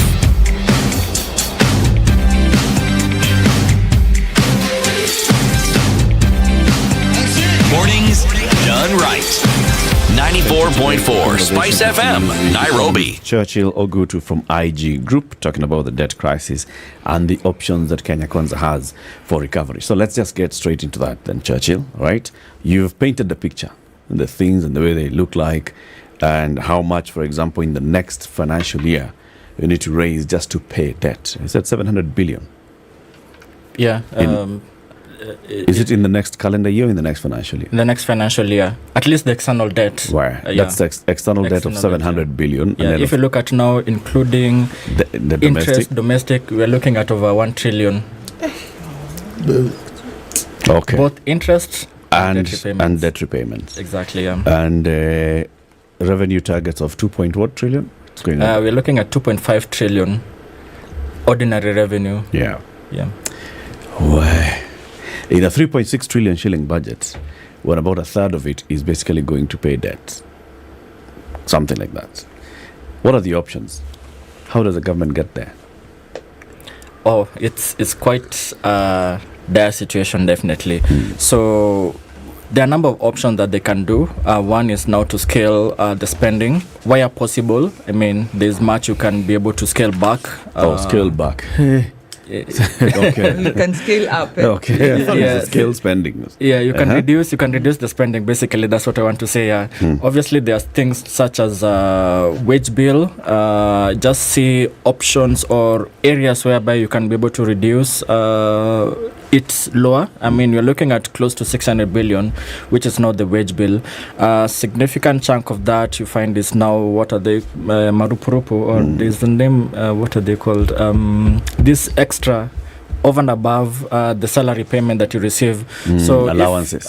Those allowances, that's what I wanted to, that's the word I wanted to get, So, and then there are things like operations and maintenance. Find areas of... How much is our operations and maintenance? The figure, I don't have it top of my head, but looking at a number, obviously it's below 600 billion shillings. Yeah. So it's over 300 billion. Yeah, give or take. A number like that, yeah. Every year. And what is operations and maintenance? Things like, say, you... printing, salary, not salary, flowers, those things. Mandas. Exactly. Fixing things, keeping buildings running. Keeping facilities running. So that means electricity, water. In fact, traditionally, by the way, fueling vehicles. The maintenance of facilities has tended to suffer, and maybe the things that do get spent are not that important. So even when you say operations and maintenance, you have to be clear on which. Yep.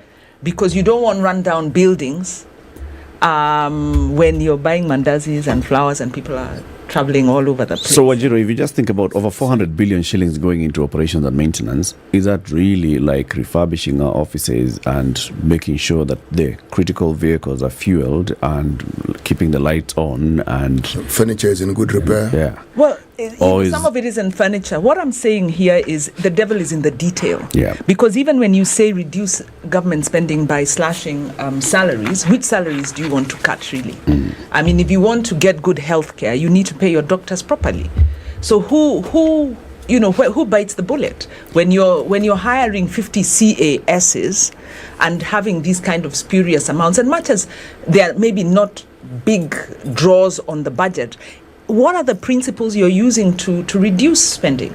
What this government is doing, contrary to its election promise to do bottom up, is they are seeking to privatize things. Now, when you privatize, that means you're cutting tertiary allocation to tertiary institutions. Granted, universities have misspent their money, so there's a mismanagement problem. But the fact of it is that majority of Kenyan students are able to go through university because the government made it affordable. So the moment you say you're privatizing and it's based on ability to pay, and then you want help to be allocated to only the needy students, which isn't bad in principle, but you're saying, which mechanism are you using? So this government is opting out of putting money in service delivery, yet they're expanding the budget because the budget did grow, and like you've told us, it grew beyond the fiscal rule. It's an expansionary budget. But where are they cutting? So they must not cut on essential services. Okay. They must not cut on those parts of the budget that have a multiplier effect. Okay. So, for instance, if you Buying a cut new money to agriculture, which is a county function, what are you saying? And so where are you putting the money? So I think we are back to the problem we've had over the last 10 years with the Jubilee administration, where it was the wrong priorities. So we have a repeat performance. Yes, but at a time when we don't have the fiscal space. But so that's why we're asking Churchill, what are the options? What are the options? Because this is where it's going to be 600 billion shillings is going to paying salaries and allowances. About 400 billion shillings or thereabouts is doing the operations and maintenance. That's $1 trillion. There's $1 trillion shillings that's going to repay domestic and foreign debt. I just need to understand before you continue, Eric. When you pay this trillion, we've paid everything, meaning because their interests. Those are the ones now. Now we've paid hit interest plus everything. No, we've paid interest and also the loans that are maturing. Those ones that are maturing. Within that period of time. Exactly, yeah. And what will be pending? More debts. More debts. But the following year. It's a plan to take more money. This is the thing. Right now we're at 9.1 trillion shillings. Yeah. We expect by the end of this financial year we'll be at around 9.5, 9.6 trillion. Remember that the estimate was at 9.4 trillion, but because of the fact that our currency has depreciated faster than it was expected, and we borrowed, our borrowing was based on the dollar. Some of the borrowings are in dollars. Like even this, the monies that we still expect from the World Bank, IMF, is in dollars. But if you convert it in Kenya shillings at the current exchange rate, it balloons the public debt. Yeah. So you're looking at, it was initially expected that it will be at 9.4 trillion, but it could possibly hit 9.6 trillion by the end of June once all this money comes in. And the next financial year, the expectation is that we'll borrow the net borrowing. This is now after repaying the debt and then some new, the net borrowing. What you're saying makes a lot of sense. Yeah. Let me just ask this question. This money that we are paying for, this government didn't borrow. It was money which was borrowed before this government came in. Yes. Okay. Yes. Now, from what I've heard from Wanjiro, yourself, and other experts, when we borrow, we actually know when we're supposed to start paying. We know. Yes. It's in. Yes. We even the day that we know. We know. Okay. Definitely. Walk us through the process that is laid down to ensure that when they fall due, we actually have money to pay. Because we are behaving as though this money has come due and we have been caught unawares. And now we are not paying salaries because we need to pay debts. We are now doing this because we need to do this. You haven't been listening. If you recall when we hosted Dr. Jaramba here sometime last year through the Okwa Uchumi conversation. How long ago was that? Well, it might even be a year and a half. So, and I'm supposed to remember what was said a year and a half. Let me remind can't remember they have a loan. I know, a loan due. Is it City who remember what you said? I take your point. Let me remind you. He said government is operating like it's running a Ponzi scheme. And it borrows from one place to pay the other, and we're in this cycle. So we're in a debt cycle. We've been in a debt cycle for a long time because we keep budgeting for more money than we have. So we have a deficit. Is that what they call debt financing? Debt financed budget. Yes. And then we budget for more than we have. We budget for more than we can collect. So we overestimate the revenue to a point where it's possible that even these revenue projections, the level of taxation actually frustrates the collection. And people have been saying, why don't you ease the tax and let businesses operate? Because if you overtax businesses, you actually kill the business environment. So it's a repeat. We are seeing, unfortunately, a repeat of the missteps that the Jubilee administration did. And maybe, to be fair, to give you space to answer the question, what are the options? Are we heading the Ghana way? Are we heading the Greece way? Or is there a recovery? The government, Professor Juguna CS has said 3 years to kind of stabilize things. Do we look like we are stabilizing?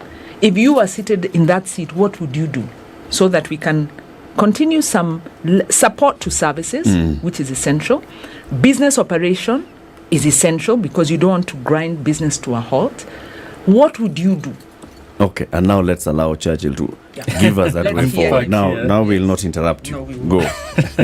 All right, yeah. So definitely it's a tight balancing act. And even as we looked at what areas needs to be scaled down, definitely it's a tough nut to crack because there are some trade-offs that needs to happen, and definitely you don't want to impact negatively because as we looked at, if you reduce salary or if you chase away some of the public servants, there's some negative ripple effect even to the economy because of reduced consumption.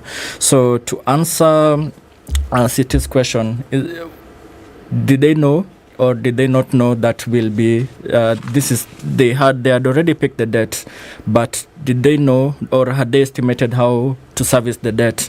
But remember, just to put it this way, some of the debt that we have, if you look at the split between domestic and external, it's like a 50-50 split, 50% split each. So for instance, this Eurobond that is maturing next year, we took it in 2014, so it was a 10-year Eurobond. So it was $2 billion. At that point, the exchange rate was at 87.5. It's 7.5 shillings on the dollar. So that was around 170 billion thereabout. But right now, where is our exchange rate? We're looking at 135. So between that, the time we took the Eurobond and up until right now, you're looking at a massive depreciation on the Kenya shilling. So assuming that there was still they had pegged the dollar Kenya shilling exchange rate to be where it is, and this is the debt servicing that they had potentially extrapolated that they'll keep on paying for the next 10 years, definitely because of the adverse negative exchange rate, they have been hit. But it's not that they don't keep on changing. They do keep revising the debt servicing costs on a yearly basis. At the time that the budget process kicks in, they also have their estimates as to where the debt servicing costs will be in any given year. So it's just a matter of hoping that exchange rate doesn't adversely affect their debt servicing cost when it is due. Okay. And also there are a number of issues, external factors that also come to tow, and that now brings Shira into the picture. Like, we are just one external crisis away from a complete disaster, the Ghana and Zambia case. We are just right there looking at within the capital market space. The government announces intention of, which is a proactive way of trying to reduce the risk of this upcoming maturity. Remember, I started by mentioning that we have low reserves. Our import, if you look at our FX reserves, as compared to our import needs, it's below the statutory level. So assuming that we don't have monies to pay off this $2 billion, which is around 270 billion shillings at the current rate, what that means is that the government will now be forced to get the monies out of its FX reserves. So assuming that 2 billion is from FX reserves, so it will further lower the FX reserves and further exacerbate pressure on exchange rate and all those things. So the government came in and already it had made the intention within the budget policy statement, within the medium-term debt management strategy, that it wants to find a way of at least refinancing this Eurobond. So the Eurobond right now, it was trading at around 13%. So that is, if anyone wants to buy that Eurobond, that is the return that you can get, 13%. But after that announcement, which came out last week, we are looking at the yield right now is at around 19%. So that means that if the yield is higher, it means that the Eurobond has lost value. And that is a way of foreign investors telling us that they are still having some concerns as to the entire fiscal picture that Kenya is in right now. So that tells us that if there's another, say, COVID-19 or there's another country invading another country, will be completely done because we'll not be able to refinance this. Our coffers, our external buffers are quite low, and looking at what is happening, domestic revenue, we are not able to meet it up. We have this unmet expenditure, so it just exacerbates the issue. Sorry, I'm the bearer of bad news, but I think it's the situation of what really is happening in the country. So this is the thing: if it is clear from those who are outside of government, all right, then it must be clear for those who are the practitioners of all of this, the fiscal space itself. We hope. Whoa. You're in the middle of it every day. We're told 3 years is when we hope that all of this will stabilize and all of these things happening. What would be the hope in terms of measures to be put in place? Because it is not a healthy situation whereby you say, let me pay my debt and these other things that will actually be the runners of the economy then be put on hold. That's also a very dangerous place to be in, whereby anything that you have is being mopped up to use to pay debt. There's impending debt. There's still plans to loan, to borrow money. But then you cannot keep the country running. Essentially, that's where we are today. What would be the thing that ought to be done? Because there seem to be so many external factors at play here for an internal issue. But it cannot be that Kenya is one disaster away from total downfall. I mean, no, that is the case. I'm saying it cannot be, if I can finish, that is what it is and that nobody is doing a thing about it but waiting for it to happen. Or encouraging it to happen. I think the problem is political. So why would you see things implode and not do anything about it? Is my or what would be because you see something is hurting, you fix it. What's holding them hostage, in your opinion? Yeah, the number of state actors, as Shiro has alluded to. Remember that if you look at the budget process, that's where what has brought us in to where we are right now. The number of players, we have Parliament, we have the Budget and Appropriation Committee. Right now, we also have a Public Debt and Privatization Committee. So there are a number of players that needs to play an oversight role, but definitely they've dropped the ball. So they need now to come in together.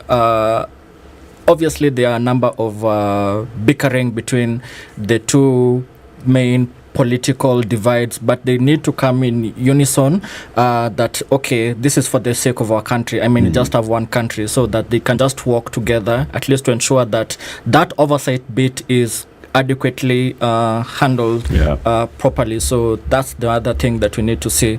And in the context of internal solutions, privatization, definitely Shiro had her own views towards that.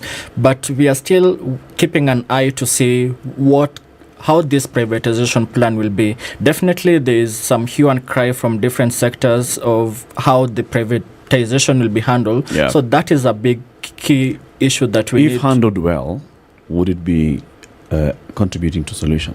Absolutely. Are you talking about Kenya's situation or some other country? If it's Kenya, No, the ours. bill proposes to bypass parliament in Okay, yeah. privatization. So Yeah, where that's- does your that's a- if come from? Okay, yeah. Which parliament? Even if it went through this parliament, zero. Yes, So at if- least we'll be at if it 70%. was But handled now well. they're saying, forget about parliament. Yeah. Forget about the problem is political. The problem is about accountability. Wanjiru, And- we're playing at let's pretend. Okay? Yes. Live in utopia forever. Just for a moment. Yes. So if we were accountable, if we did the right thing, Yes. if our In fact, Yeah. I'm out of this question. We have to end. If Churchill left the show, would things change?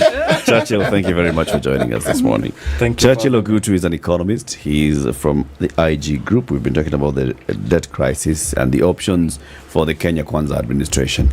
Keep it here for more conversations coming up in the next hour. When Njoroge Konyo is our guest host today, she stays on until 10. Churchill leaves and another guest comes in. Good morning. It's now coming up to 8 a.m. Still live on Spice FM, on KTN Home, and live streaming the show on YouTube and Facebook.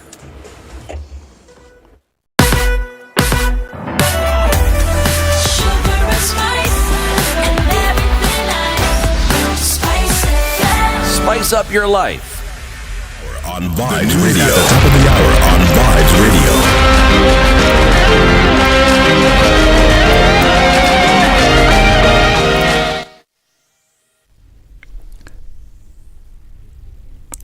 Good morning, this is Newswire. I'm Dennis Aseto. Agriculture Cabinet Secretary Mithika Linturi has offered millers and importers more room to bring into the country duty-free maize and rice. Speaking at a meeting with millers and grain importers, Linturi, however, said that no extension of duty waiver licenses will be allowed beyond July. Some of you have decided to ship the maize, to ship the rice to South Sudan and to Tanzania. Now we sit here, we've even impounded some of these commodities under our custody at various borders. This is unacceptable. We are going to cancel those licenses for those unscrupulous business people. We are not sorry about it because that was not the intention. He further added that the importation licenses of those who fail to import foodstuff into the country will be revoked after 7 days. And if you understand the concept of this duty waiver was to ensure that we are informed before we produce.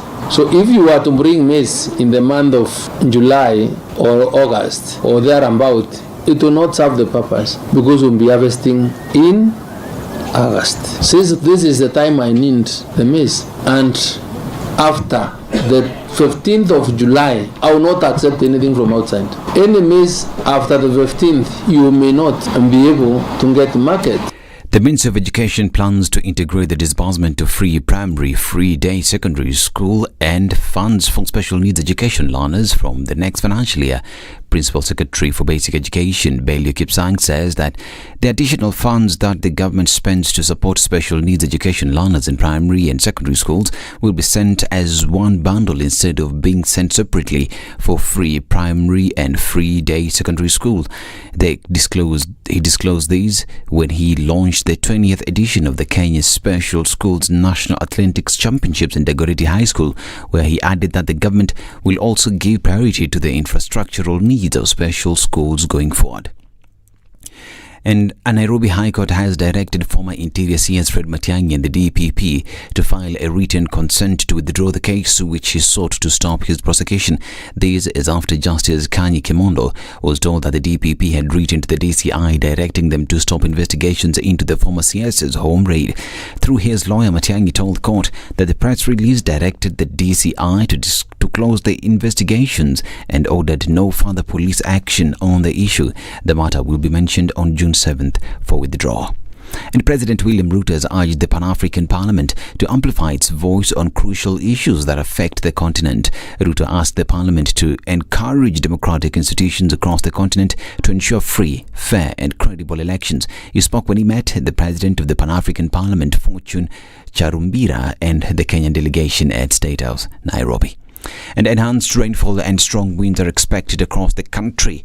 This is according to the Kenya Meteorological Department. The rains that have been pounding the country will intensify to more than 30 millimeters in the next 24 hours in the Central Highlands, including Nairobi County, the South and Central Rift Valley, the southeastern lowlands of the South Coast and parts of northeastern Kenya. The rainfall is expected to spread to northwestern region and the Lake Basin today. Now, over 400 households in Kolwa Central in Kisumu County have been displaced by raging floods, and evacuation is ongoing. According to a Kenya Red Cross Society statement, heavy rainfall is causing disruption in various parts of the county, with rivers feeding into Lake Victoria at higher levels than usual. The humanitarian organization is in addition raising concern that contaminated water sources and disrupted movement may lead to disease outbreak, with ideal breeding sites for mosquitoes that transmit malaria. And officers from the Ethics and Anti-Corruption Commission have arrested 3 Bungoma County officials of allegations of engaging in 5.7 million shillings fraudulent tender. The 3 out of 4, that is Bramwell Milo, Susan Boy and Wycliffe Makanga, all wax officers in the Bungoma County government, were arrested in Bungoma in relation to procurement fraud in the award of a contract for periodic maintenance of Chabosi Wanelopi Kituni Road in Bungoma County. The 4th suspect, Sandra Soita Nasamabu, was arrested in Mombasa County and is expected to be taken back to Bungoma. The Kenya Pipeline Company has reinstalled Joe Sang as the state corporation's managing director for a fresh 4-year term. Sang was in February this year reappointed to the position in acting capacity, but the move was challenged by the Law Society of Kenya, prompting the court to issue an order suspending his appointment. KPHC board chairperson Faith Bet Boynet, in a letter to Newsroom, said Sang has been in acting capacity for the last 3 months, during which period he spearheaded myriad of positive changes. This is Newsweb. Dennis Aseto, good morning.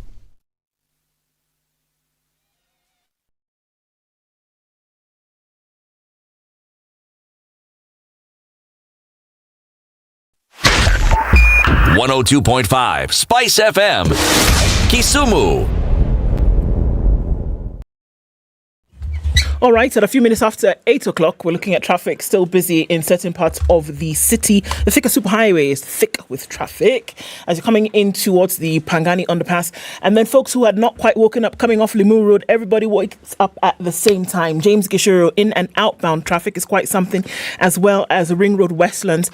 We're looking at traffic heavy, really heavy, coming off of Limuru Road, coming in from Ruaka, Red Hill Road, Limuru Road, coming into United Nations Avenue, that whole area pretty busy with traffic. Thika Superhighway just past Survey, as well as Kiambu Road is also doing the thing. All right, so North Airport Road, my goodness.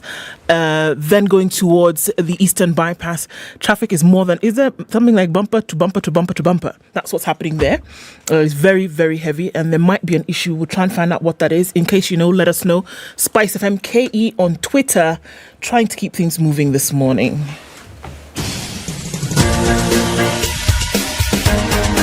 This is The Situation Room, the home of hard-hitting political commentary and penetrating insights about the state of the nation. This is a talk radio experience like no other. The Situation Room, a place for hard truths, debates, and elevated conversations. The Situation Room, witty, political, engaging, deep, controversial. In the room, we have C.T. Muga, researcher, academic, seasoned political observer, a fountain of wisdom in these politically uncertain times. Ndu Oko, Nigerian by birth, Kenyan by choice, communications expert, Pan-Africanist, a truth seeker and believer in people power, and Eric Latif, agent provocateur, the man in the chair, seasoned journalist, news hound, a man who believes in punching up, not down. This is The Situation Room, the only way to start your 7 day. minutes after 8, we're on to the third hour of The Situation Room. Happy Wednesday if you're just joining us either on Spice FM or on KTN Home, or if you're joining us online on YouTube or Facebook, watching us live or catching up with the recording much later. Karibu sana, and thank you for keeping it locked. Do you have something like 50,000 shillings and above, and you're looking at how you can grow the value of this money.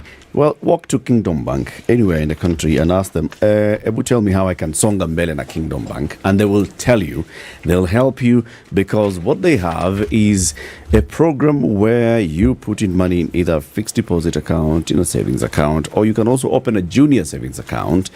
It'll earn you up to 10% interest. It's a good thing, isn't it? All you need to do is walk into Kingdom Bank, or you can call them on 0709 881300. That's 0709 881300. City, I want to tell you a story. Tell me a story.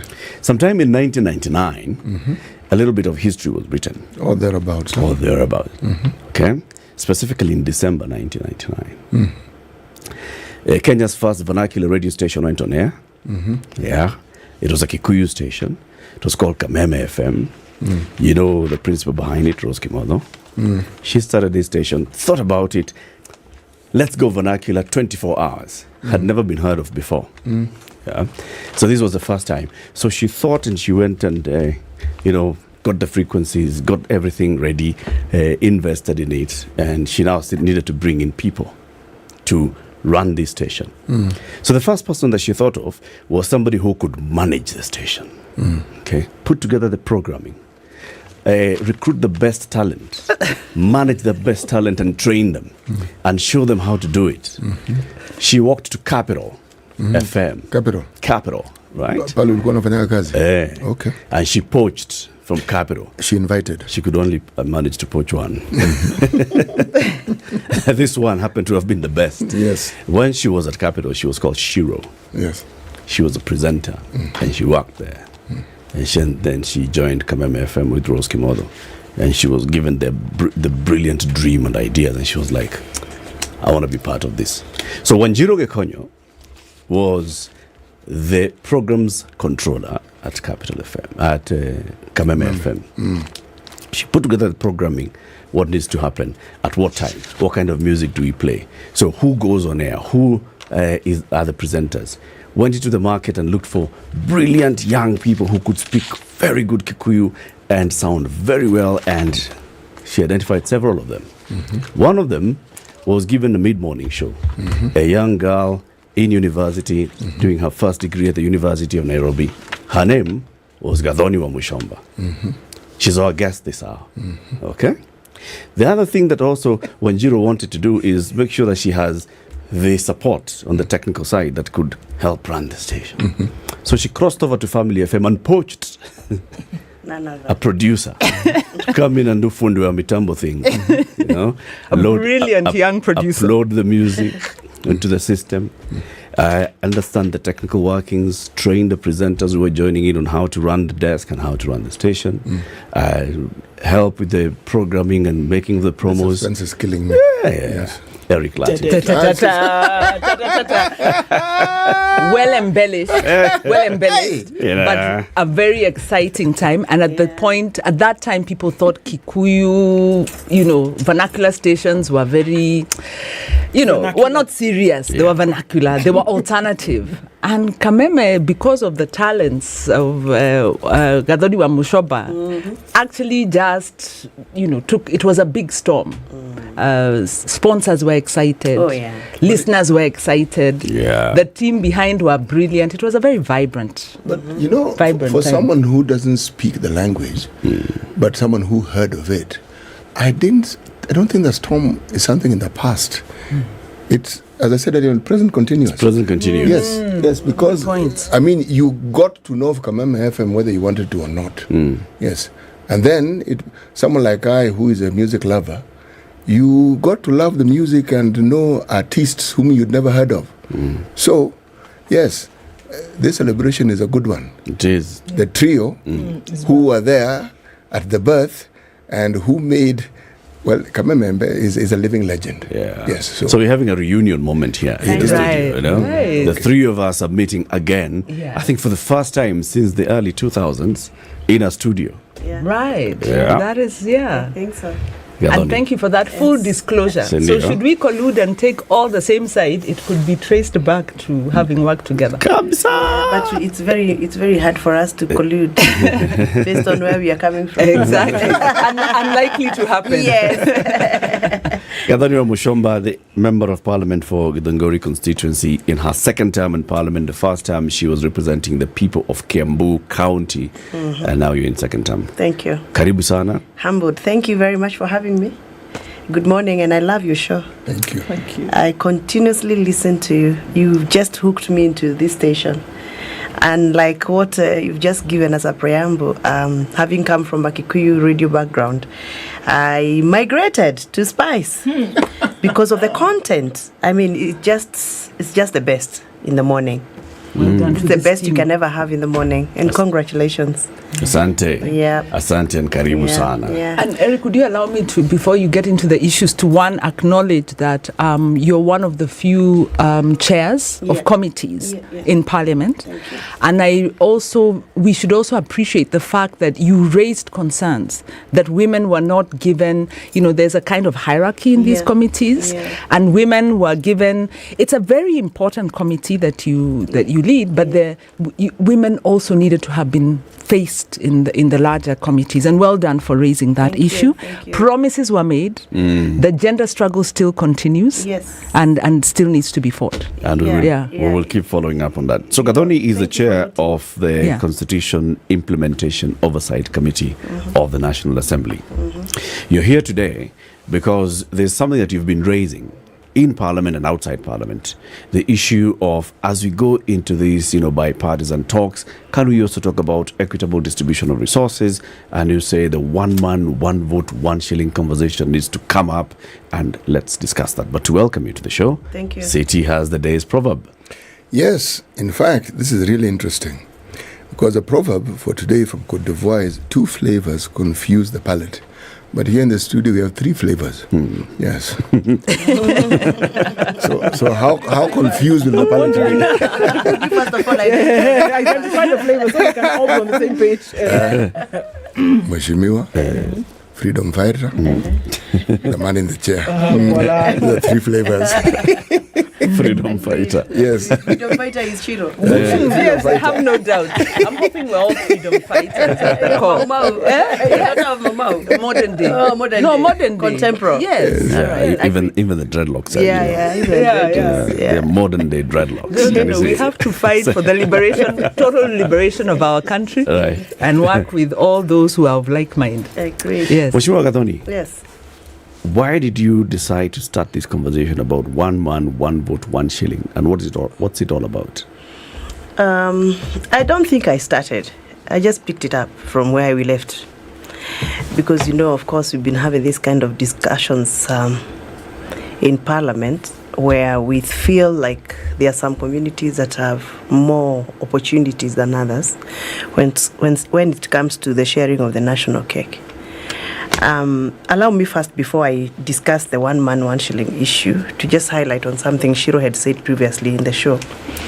I think you're discussing about this whole thing of horror in Shakahola. And it's sickening to just watch TVs and listen to radios on what is happening. But unfortunately, there's a big question we're asking. Where was the police? Where was NIS? I mean, this forest is in Kenya, within the boundaries of Kenya. Where was NIS? But unfortunately, our NIS and our police force and our security, we have capitalized so much on the gun and the bullets, the walls of the prisons and the cells, the corridors of magistrates and judges, and we have ignored the social aspect of life in Kenya. And there's so many ills that are happening around the social welfare of our people, but we don't have anybody to police it. We don't have a social welfare policing in Kenya. And it is sad and sickening that this girl who just killed her child and ate up the body in Kitengela, instead of taking her to for medication, for healthcare intervention, we're actually locking her against the 4 walls of the cells. Are we doing justice to her? And many other cases like that. Yesterday, a parent called me from my constituency in Githunguri, the great constituency that I represent. And she told me she has a neighbor who has been a serial offender in raping children. And every time this man is arrested with clear evidence, he's released because he's mentally not okay.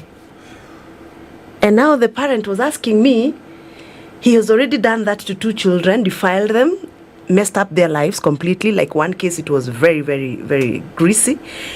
And are we waiting for him to rape the 3rd child so that we can now decide to take him to Mathare or to take him wherever? Yeah.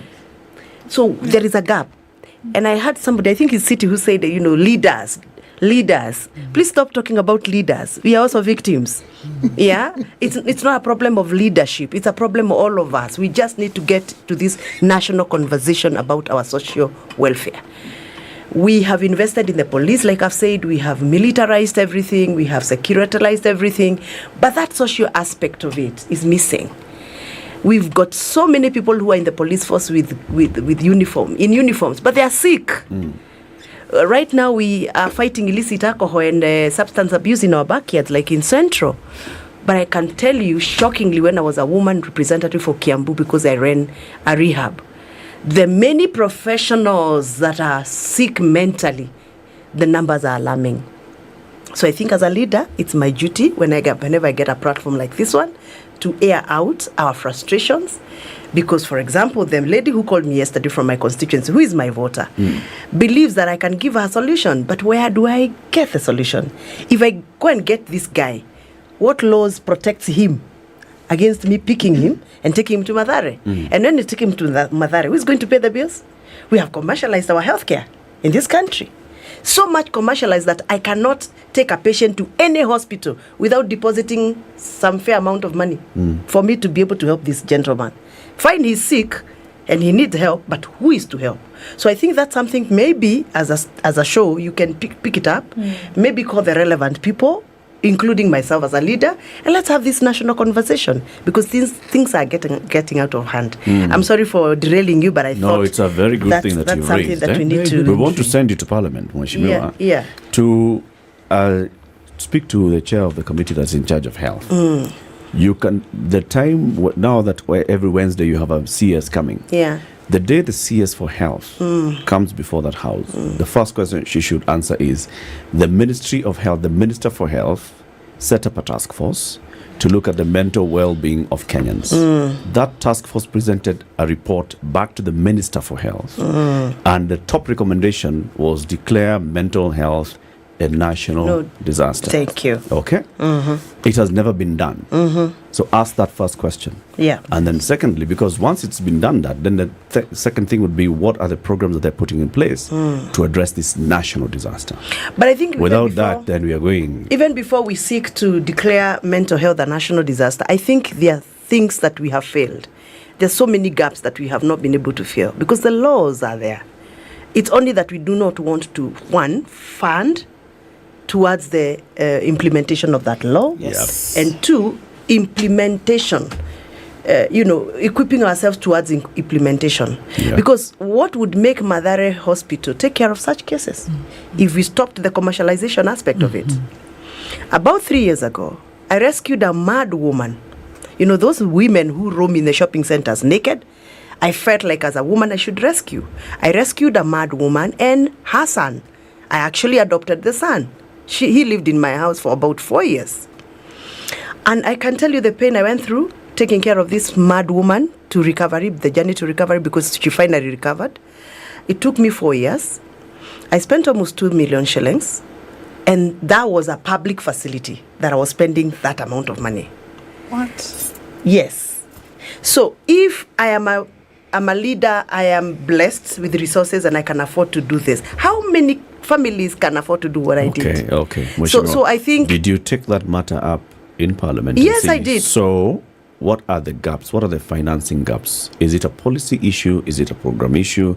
Is it a budget issue? It's a budget issue. If it's a budget issue, then as Parliament, you're a budget-making Parliament. What are the solutions? I heard you say we have no money to budget. We are budgeting what we don't even have. Actually, what we said, previously this show, I heard you say. No, what we said is that the priorities are wrong. Yeah. And that money is going towards expenditures at the expense of the social.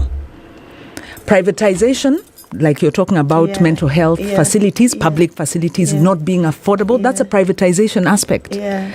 So the priorities are wrong. So one, we don't have the social policy. Then the prioritization, the little money we have, where is it going?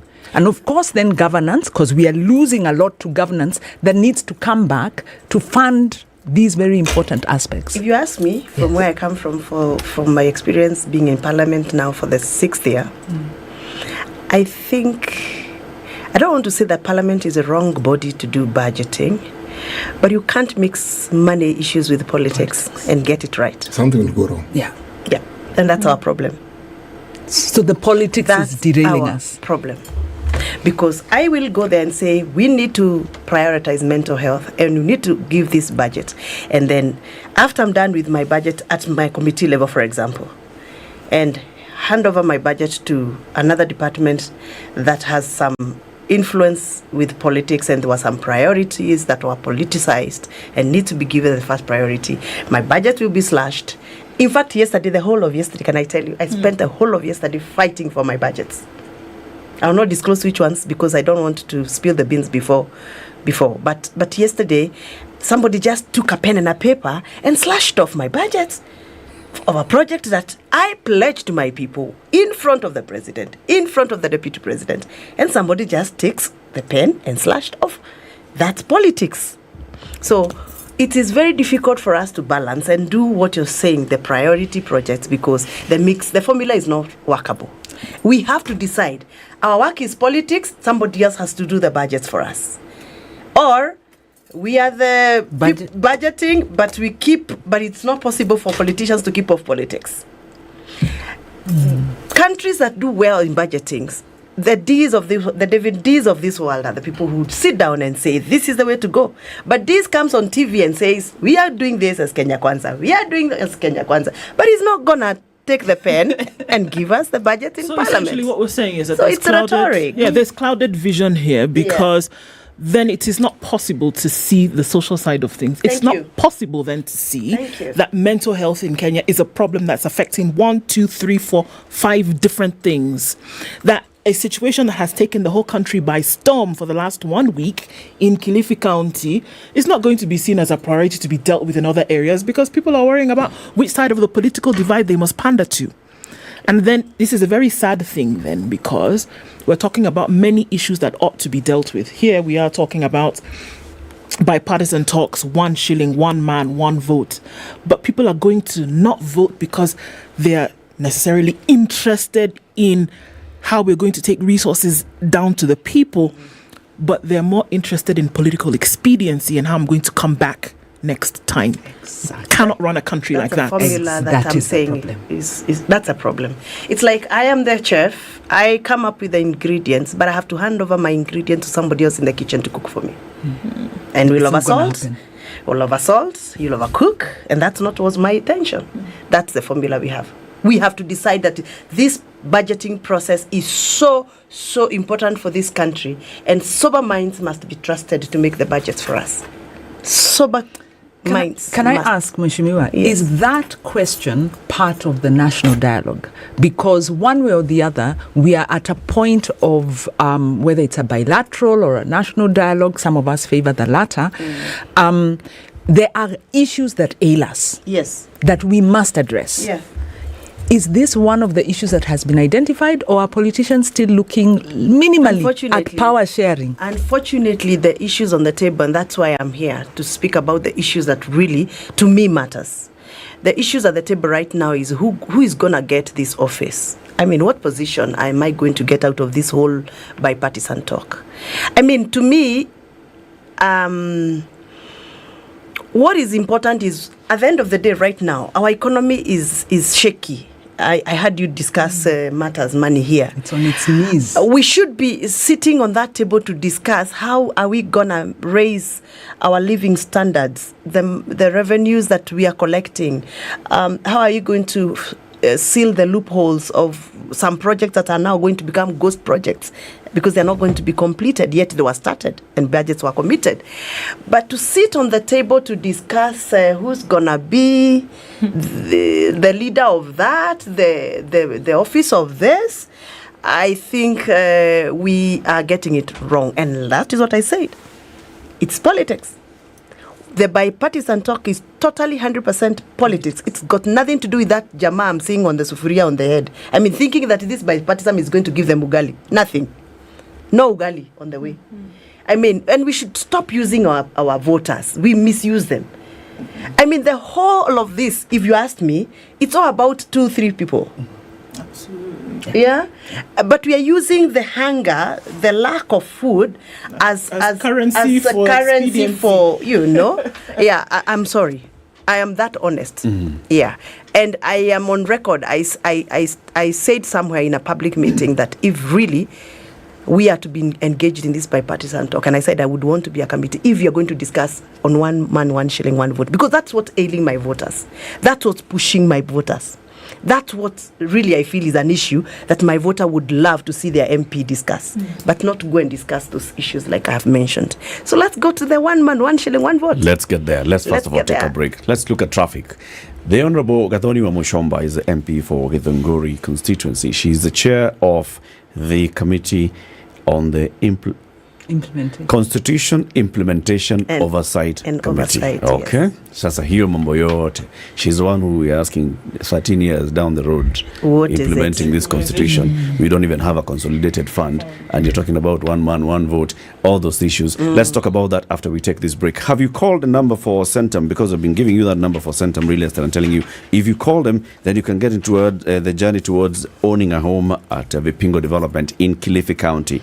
Call them on 0740 400 215. That's 0740 400 215, or SMS the word Vipingo to 22365.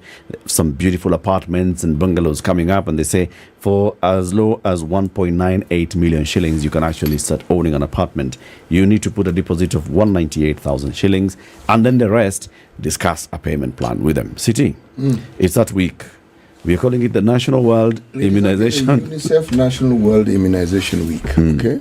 Now the Ministry of Health, together with its partners, and the partners here are WHO and UNICEF, they are continuing with their efforts to primarily really just save lives through vaccines. And the message is vaccines save lives. Vaccines are safe, they're effective, and they are free of charge. Note, underlined in red, they are free of charge in all government health facilities. Vaccines provide immunity and protect those who are immunized, but you must complete the vaccination process, okay? Now, that is something simple, straightforward, and clear. Yeah. And we're going to continue voicing this message the whole of this week. Asante sana. Yes. Let's take a look at the traffic. The conversation continues.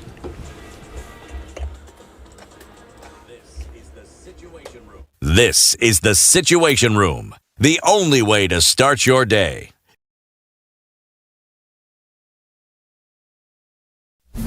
You think you can guess the year? 2007. That's when the theme song, that's when it premiered for the James Bond movies. You're half correct. But in terms of guessing the year? Okay, if not 2007, then 1963. Oh, now you're just throwing things, eh? You're throwing the sufria and everything outside. The Spice Drive. Big hair and the biggest hits from the best decade. Getting jiggy with it. Tune in to the Spice Drive with me, Edward Quatch, 3 to 7 in the PM. The Spice Drive, only on 94. All right, cloudy conditions now after the rain in Nairobi at 16, go to highs of 22, and we'll see highs of 24. In a cloudy Nakuru at 16, and at 16, it's partly sunny in Nyeri, highs of 25, and 22 will be the high in a cloudy Eldoret at 14. It's 26 and mostly cloudy in Mombasa, highs of 31, and lows of 26, and we'll see lows of 27 in a cloudy Malindi, going to highs of 30. 25 will be the high in a mostly cloudy Kisumu at 19, and at 17, Kakamega is cloudy. highs of 25 and lows of 17. Kampala, rain at 19, highs of 24 and lows of 18. And at 27, it's partly sunny in Dar es Salaam, highs of 31. 12 degrees and mostly sunny in Johannesburg, going to highs of 25. And Lagos will see highs of 33. It's mostly cloudy at 26. 23 and cloudy in Kinshasa with highs of 32.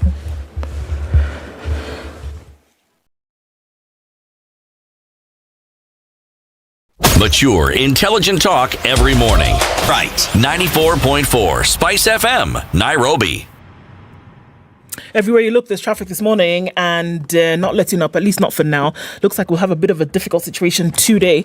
Getting off Thika Superhighway, still doing the thing, quite heavy through most parts as you're trying to get into the city.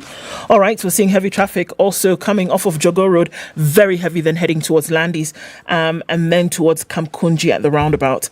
Rilo Dingo Way, then touching on Gong Road, in and outbound traffic pretty heavy as well. You're going to get out towards Hurlingham, in towards Westlands, and that whole area is packed. Gitanga Road, Naivasha Road, Gong Road, coming into that area, we're seeing that pretty heavy as well. Something is amiss on North Airport Road this morning. The traffic that's leading towards the Eastern Bypass is not letting up. It's heavy, it's bumper to bumper. Some of it is touching on Outer Ring.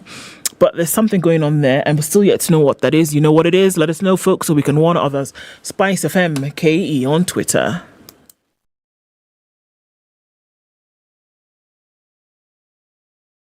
Mature, intelligent talk every morning. Spice up yourself.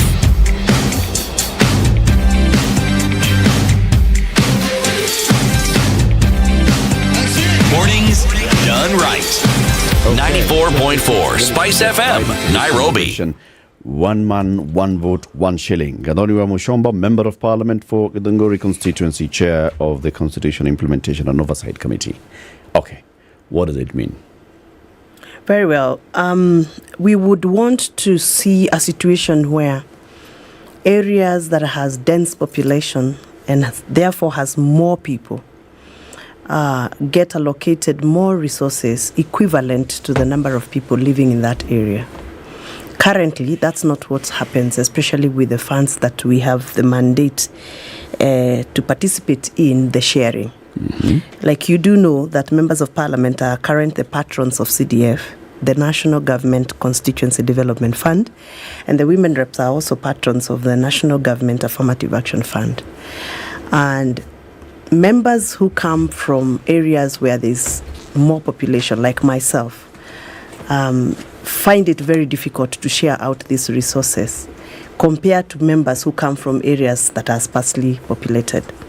And therefore, this we feel is kind of a discriminative platform, and we need it reviewed so that we can equalize everyone.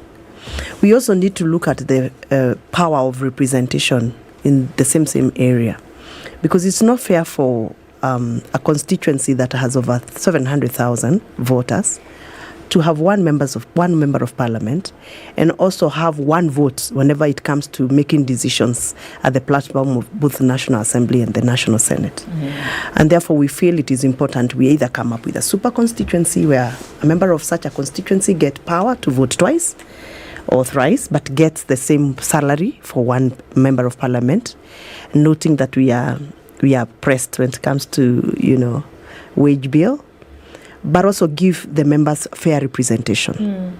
There are also wards, like in my constituency, we have a ward that has a population that is equivalent to a whole constituency, but it is a ward, and it is represented by one MCA. So when it comes to fair representation, you can imagine the people who come from that ward who want to see their MCA, how many can access to the MCA?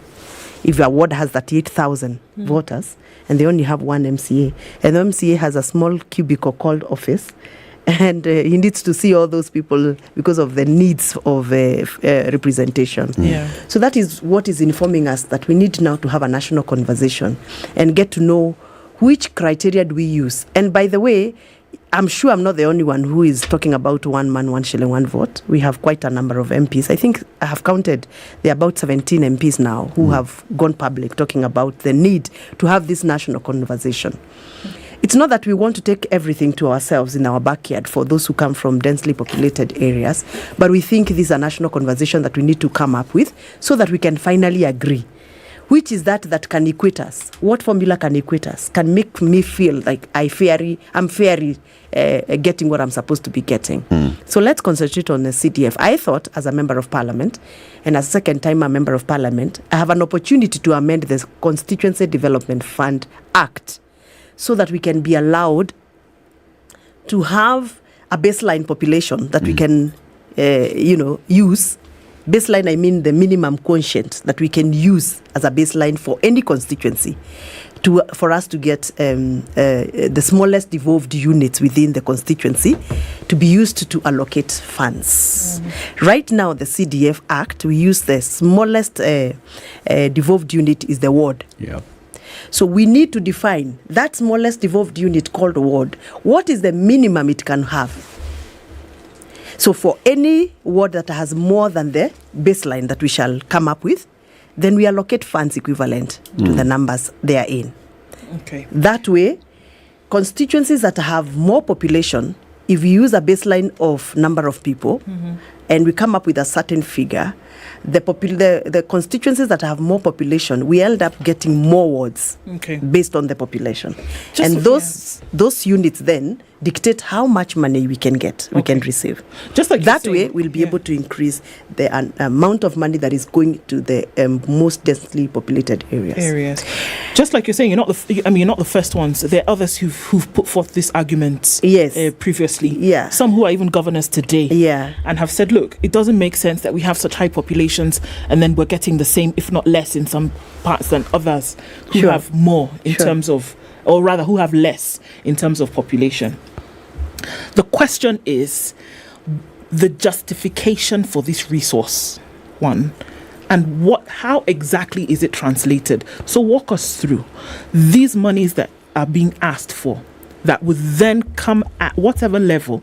What are they used for, so that folks can understand when you're asking for 1 man, 1 shilling, 1 vote, where does this money go? And there's a reason why I'm asking. Okay. I guess your listeners are wondering when you say, what are these monies for? Wondering whether you live in Kenya. Because if you do live in Kenya, then you do know that we have commercialized every service in Kenya. Education is commercialized. In theory, we say it is free, but it's never free. I mean, we said secondary school is free, day school, but we still are paying over 11,000 per year, yet it is supposed to be free. So, let me speak from where I'm coming from. From the CDF perspective, the money that is actually pressing us and giving us a lot of pressure is the bursary allocation. Where in my constituency, the much I can afford to give to a child who is in day school is 3,000. Yet there are constituencies that are giving, they can afford to give 100,000, even 70,000 to per one child. Yes. Yeah. And I am sure this is on record. It's not an allegation. So my voters wonder, what is it that we did that we cannot get more than 3,000? By the way, you should see the faces of my voters when they are receiving the 3,000 checks. They are overexcited. They wait for the check the whole day because of the processes. You know, these are government fund. You have to follow the rules and the procedures and the steps they are in. And therefore, we feel it's unfair. I mean, when I read social media and I see a child in certain constituencies posting a check of 170,000 bursary allocation against my 3,000 shillings. And by the way, I'm doing very well.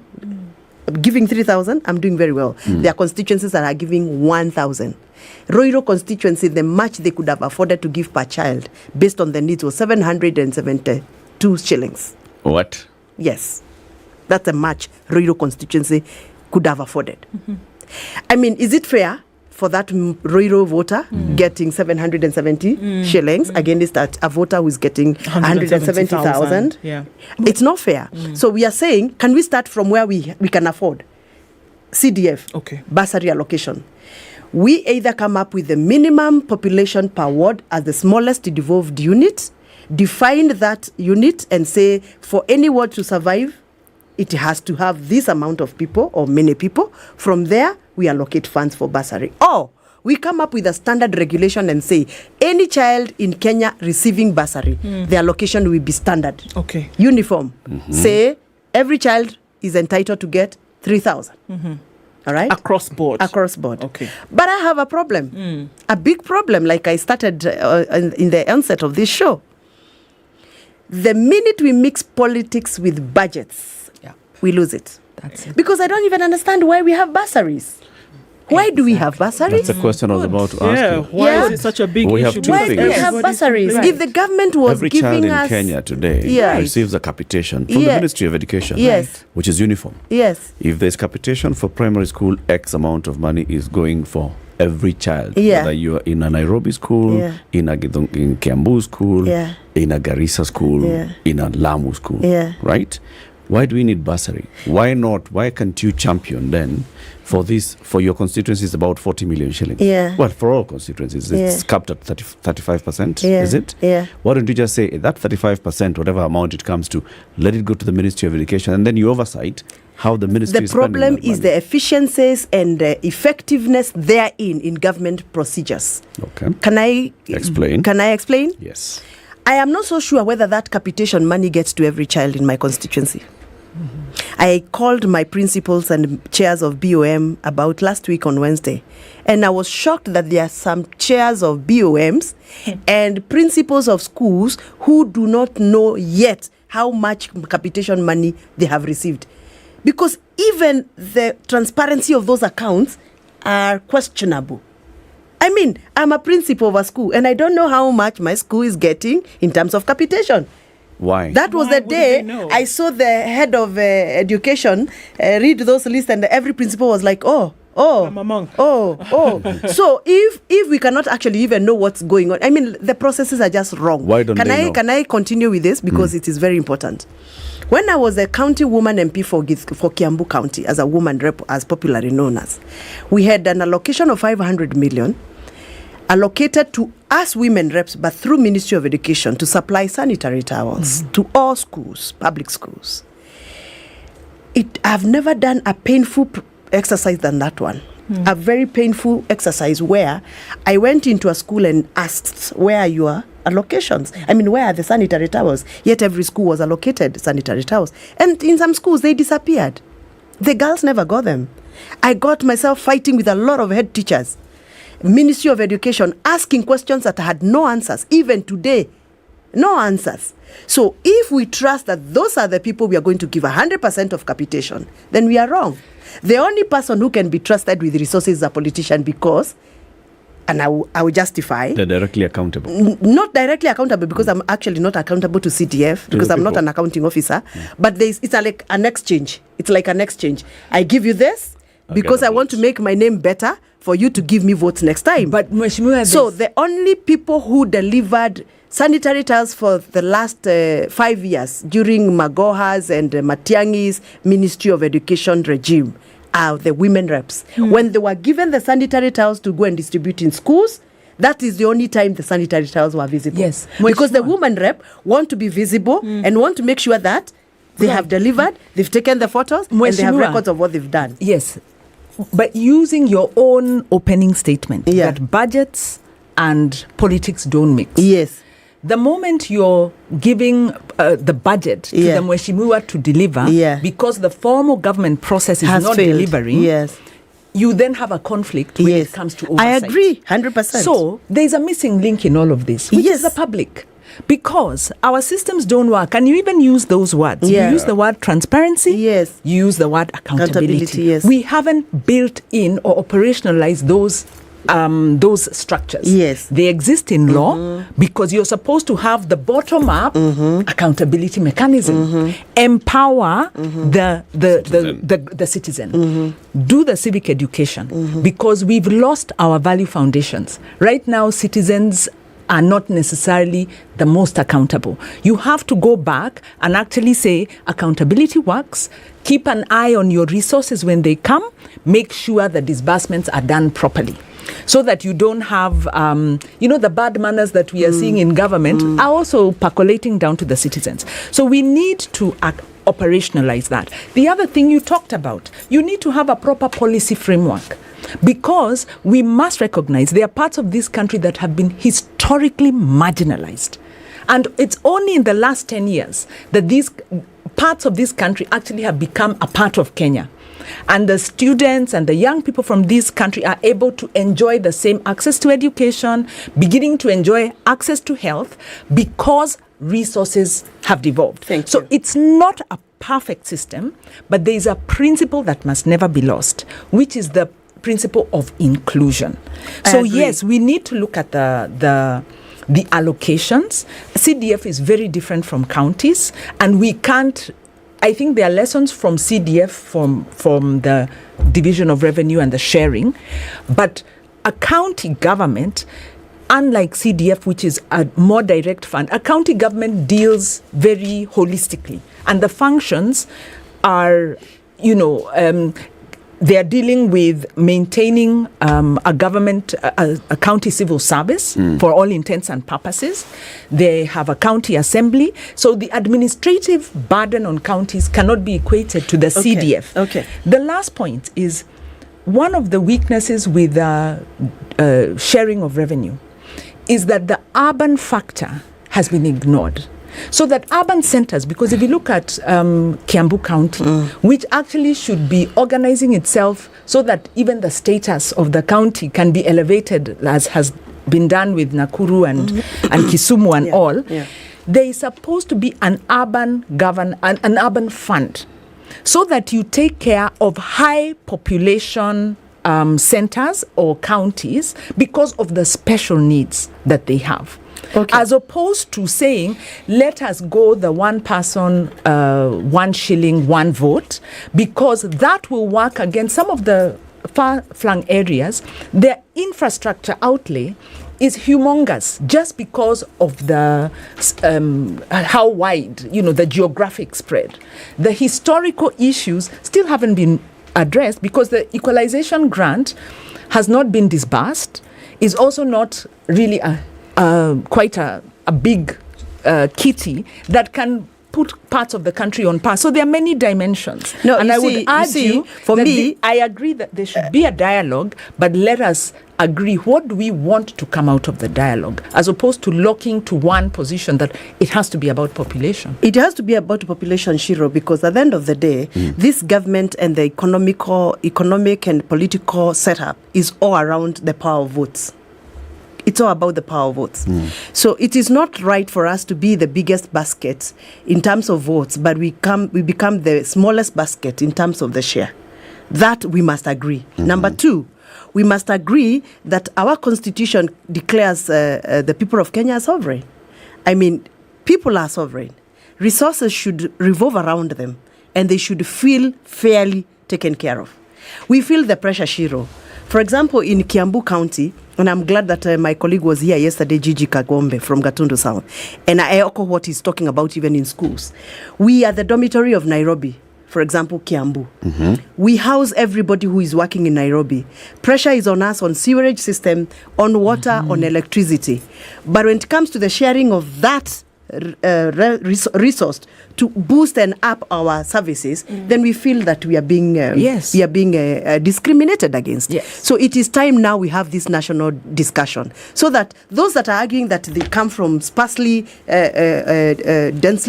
sparsely populated area, but they have vast land, against us who are saying we are coming from these very densely populated areas, where can we meet? We must have this national dialogue. Where can we meet? But I don't like it when people gag me. I don't like it when people start reminding me of my political party. I don't like it when people start telling me where I'm coming from. I mean, where I'm coming from is none of the business. And I want to talk to the people who are actually blaming those that are talking about 1 man, 1 shilling, 1 vote, accusing us of dragging BBI into the Kenya Kwanza government. I want to talk to them. I want to talk to them because if you don't believe in 1 man, 1 shilling, 1 vote, which was on a proposal within BBI, then you should not even believe in the housing, because low housing was a mantra that was led by the former President Uhuru Kenyatta. If you are going on with affordable housing, then you are also working on what Uhuru Kenyatta left. If you're finishing unfinished projects like Mau Mau project, they were Uhuru Kenyatta's flagship projects. If you're finishing them, then it means you believe in what Uhuru Kenyatta proposed. If you're working on universal health care and you want to put more budget and finish and accomplish and achieve then you're also taking over Uhuru Kenyatta's mantras. So you can't come and put me in the cage and tell me, Gathoni, stop talking about 1 man, 1 shilling, 1 vote, because this was Uhuru Kenyatta's. If we achieve this 1 man, 1 shilling, 1 share, 1 vote share, is it Uhuru Kenyatta who is going to benefit, or it is our people from the Mount Kenya region? We need to sober up. And I don't want to be gagged. I do not want to be told that I belong to this political party and the party is not saying this, because I went to my people and I convinced them that Kenya Kwanza government is a good government. It's going to be good government, and it is government of the people. And when I go to Parliament to do what I'm supposed to do, I have actually proposed a law. That is my mandate as a member of Parliament. I have gone to Parliament to do what I'm supposed to do. And I have written to the Speaker. And the Speaker has my letter. And there are many others who have also proposed other formulas. Let all the formulas be put on the table. Let us have a national dialogue. And let us agree on the way forward. Mheshimiwa, I've been listening to you, and I like what I'm hearing. There's no question that you are passionate about the people you represent. You actually want to see good done by them. But I also hear you to be saying that the parliament you belong to is unable to oversight. And because they are unable to oversight, when it comes to some of these divisions of the monies that are supposed to benefit our collective population and peoples, we must look at other ways of divvying it up other than through the channels we have. And you propose politicians are good, and I agree with you, they are, because they are vested in the population. In the absence of the population, they do not really have any bearing. But Mheshimiwa, even as I listen and as I agree with you, there's a dishonesty that you've highlighted. And the dishonesty is that governments are continuums. People take credit for what has happened and what is good, but in most cases, somebody else started it. And you've highlighted it beautifully. Roads, SGR, those were Kibaki government things. But that's how governments work. So are we saying that the leaders we elect, you are going to explain to us what happens when you get into that house? Because the people we know and the people we then get to know once they get in, something happens. The honest conversations that can genuinely bring about the changes that all members of parliament propose to bring to their people. Is it not possible for people to put their so-called party affiliations aside, and on issues such as the one you're talking about, the 1 person, 1 vote, 1 shilling, a very sensible suggestion. I wonder why people argue against it when, in my mind, it is so clear and so obviously clear that it's a sensible thing. It's inclusive, and it brings about equitability at a level that you aren't argue against. Why are you people incapable of doing this? Because I'm hearing you say you have colleagues who will. Can't they see these things? They can see, but of course, like I said, they are politicians and they come from political parties that have their own positions on issues. I know there are things called PG, Parliamentary Groups meetings, where the party leader will call you and tell you, I know you believe in 1 man, 1 shilling, 1 vote, or I know you believe in 1, 2, 3, but this is the party position, and you are supposed to abide by that. Really? So it's all about a web of politics. Okay. When you don't abide, what swallow happens? The issues that need to be highlighted. But Mheshimiwa, at the end of the day, so let me finish because he has asked me that question. So sometimes, and I agree with you, sometimes when we are asking for votes and we are in the public gallery, we talk a lot of sense, real sense, because we live in the same communities that we represent and we share into their problems and issues. But when it gets to this parliamentary political setup, you find it is like a lesson plan. You have a lesson plan. I'm a teacher by profession. Yeah, so you have a lesson plan which you have to abide by and set exams against, according to. So that is the disconnect, my brother. Some of us feel like we are in a cage. You want to fly out and say it and do it and bring the revolution, but you're bound by those webs of political parties. So City is asking, if you don't, what happens? If you don't, you just look like you're a zombie. You don't get the support. You don't get the support. You can't move yeah, the you're agenda. not. Yeah, exactly. Like for example, Shiro started off saying, I'm one of those that really complained about the gender issue, the gender parity, the gender representation in the National Assembly's leadership. I come from the previous parliament where I was also a leader in a committee. And I was happy when the previous regime gave women very strategic committees. You know, there are strategic committees in the National Assembly that controls certain aspect of budget. For example, if you asked me, the best person to have as a chair of health committee is a woman. Because there are many things that women are passionate about that we can execute through budget committee, through health committee. But in this parliament, I came out very strongly, and I have no apologies because that's the truth. This parliament, women were put aside. They were not given the strategic departmental committees. We were given select committees. I'm a chair of a select committee. Yet I served in a departmental committee in the previous parliament.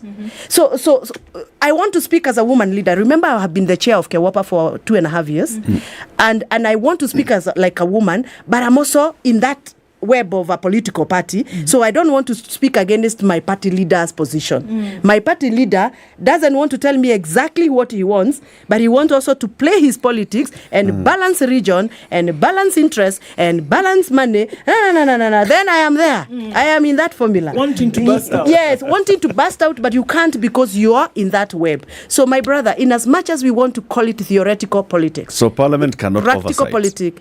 No, Parliament really, can oversight. The leader of the major political parties is either the president or the head of the opposition. All right? Sure. So if the president commands a majority, then this majority, he controls the majority, he controls their thinking. The freedom to oversight is limited to the extent of the influence of the political parties. That is a problem.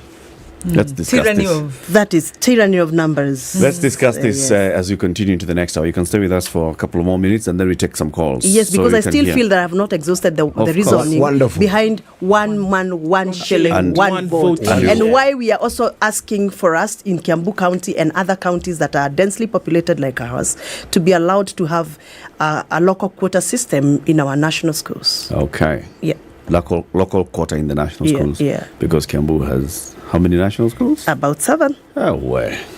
And my children from Githunguri, even have after achieving and qualifying to get to those schools, they don't get opportunities. Conversation continues on Spice FM. Thank you for tuning in on KTN Home. Switch over to Spice FM or online on YouTube and Facebook. It's 9 a.m. Time for the news.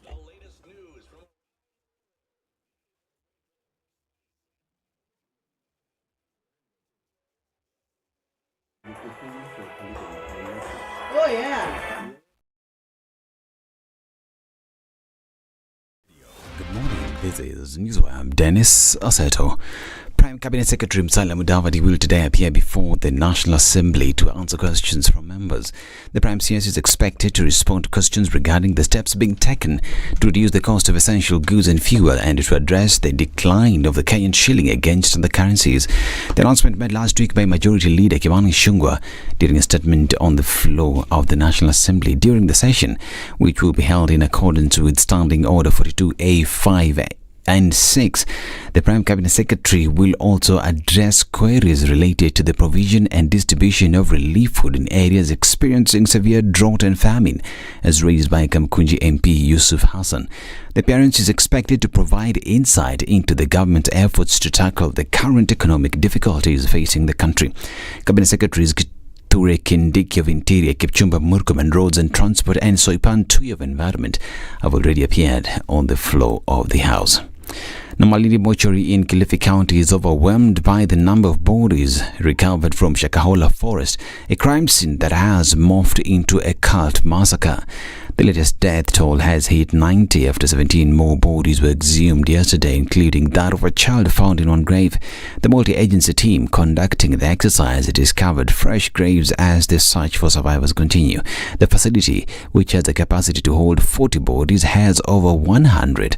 The management said they were looking for an alternative to preserve the retrieved bodies. Kenya Red Cross Society Coast Regional Coordinator Hassan Musa said some of the survivors had succumbed at the hospital where they were receiving treatment. And Kenya has made significant progress in the fight against malaria thanks to the government's concerted efforts to combat the disease. Cabinet Secretary for Health, Susan Nakhumicha, reports that the government has distributed over 16 million mosquito nets, carried out indoor residue spraying of mosquitoes, and ensured that anti-malaria drugs are available in all public health facilities. The government has also hired community health volunteers, now known as community health promoters, to help boost preventive healthcare. And 2 men died in Nyeri town after a fight over what is said to be a 20 shillings debt. According to a police report, Calvin Washira was deeply stabbed in the neck by a man only identified as Githinji in the fight that arose after the two allegedly disagreed on how the debt would be settled. Githinji attempted to escape from the scene shortly but was caught by a mob who attacked him. The two are later pronounced dead separately at Nyeri Provincial General Hospital, where they had been rushed for treatment. Their bodies were taken to the Nyeri Referral Hospital mortuary. And police are investigating an incident in which a bar owner was shot and injured in a confrontation at Makutano, Tharaka-Nithi. A group of police officers had gone for night patrol when they came across a bar operating beyond stipulated hours.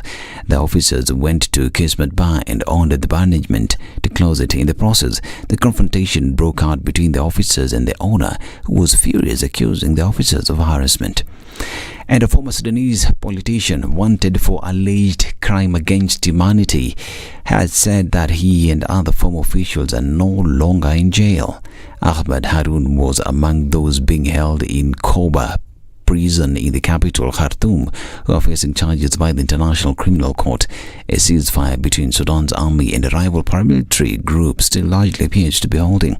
Now, the UK's first evacuation flight carrying British nationals from Sudan has landed in Cyprus. More flights are expected today as the military attempts to get hundreds out of the war-torn country during the 72-hour ceasefire. Reports indicate that 39 people were on board the first plane, with 260 in total expected to arrive. Trapped UK nationals have been told to make their own way to an airport near Khartoum without an escort. Families with children, the elderly, and people with medical conditions are being prioritized on RAF, that is the Royal Air Force planes, leaving from an airfield near the capital, Khartoum. Among the people on board the first evacuation flight were babies and people over 70 years. People landing at Larnaca International Airport in Cyprus will later be transported back to the UK. And South Africa's president says the governing African National Congress Party wants the country to leave the International Criminal Court.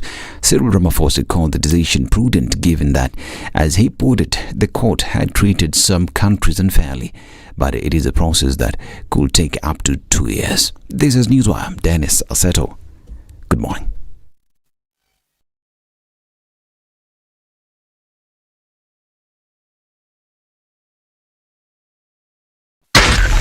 .4 Spice FM, Nairobi. Okay, a few minutes after 9 o'clock, and still heavy traffic coming off towards North Airport Road, and it's heavy then touching on the Eastern Bypass. Some traffic coming off Langata Road that still continues going towards Raila Odinga Way and then out towards Ngong Road. All right, coming off the Thika Superhighway, that seems to have cleared up. Still some of it on James Gishore if we're looking coming off Westlands, but then just a little bit that spills over towards the Red Hill Link Road, Ring Road Westlands, that still continues. Traffic hour ends in no time from now, but we'll keep an eye on things. Talk to us on Spice FM KE on Twitter.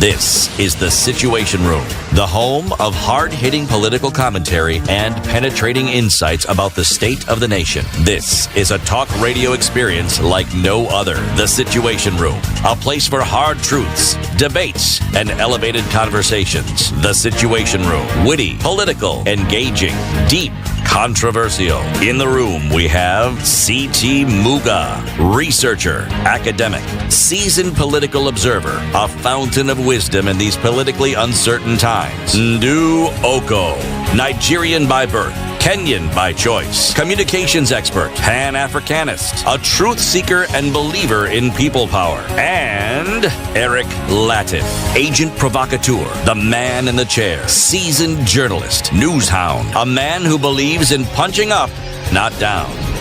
This is the Situation Room.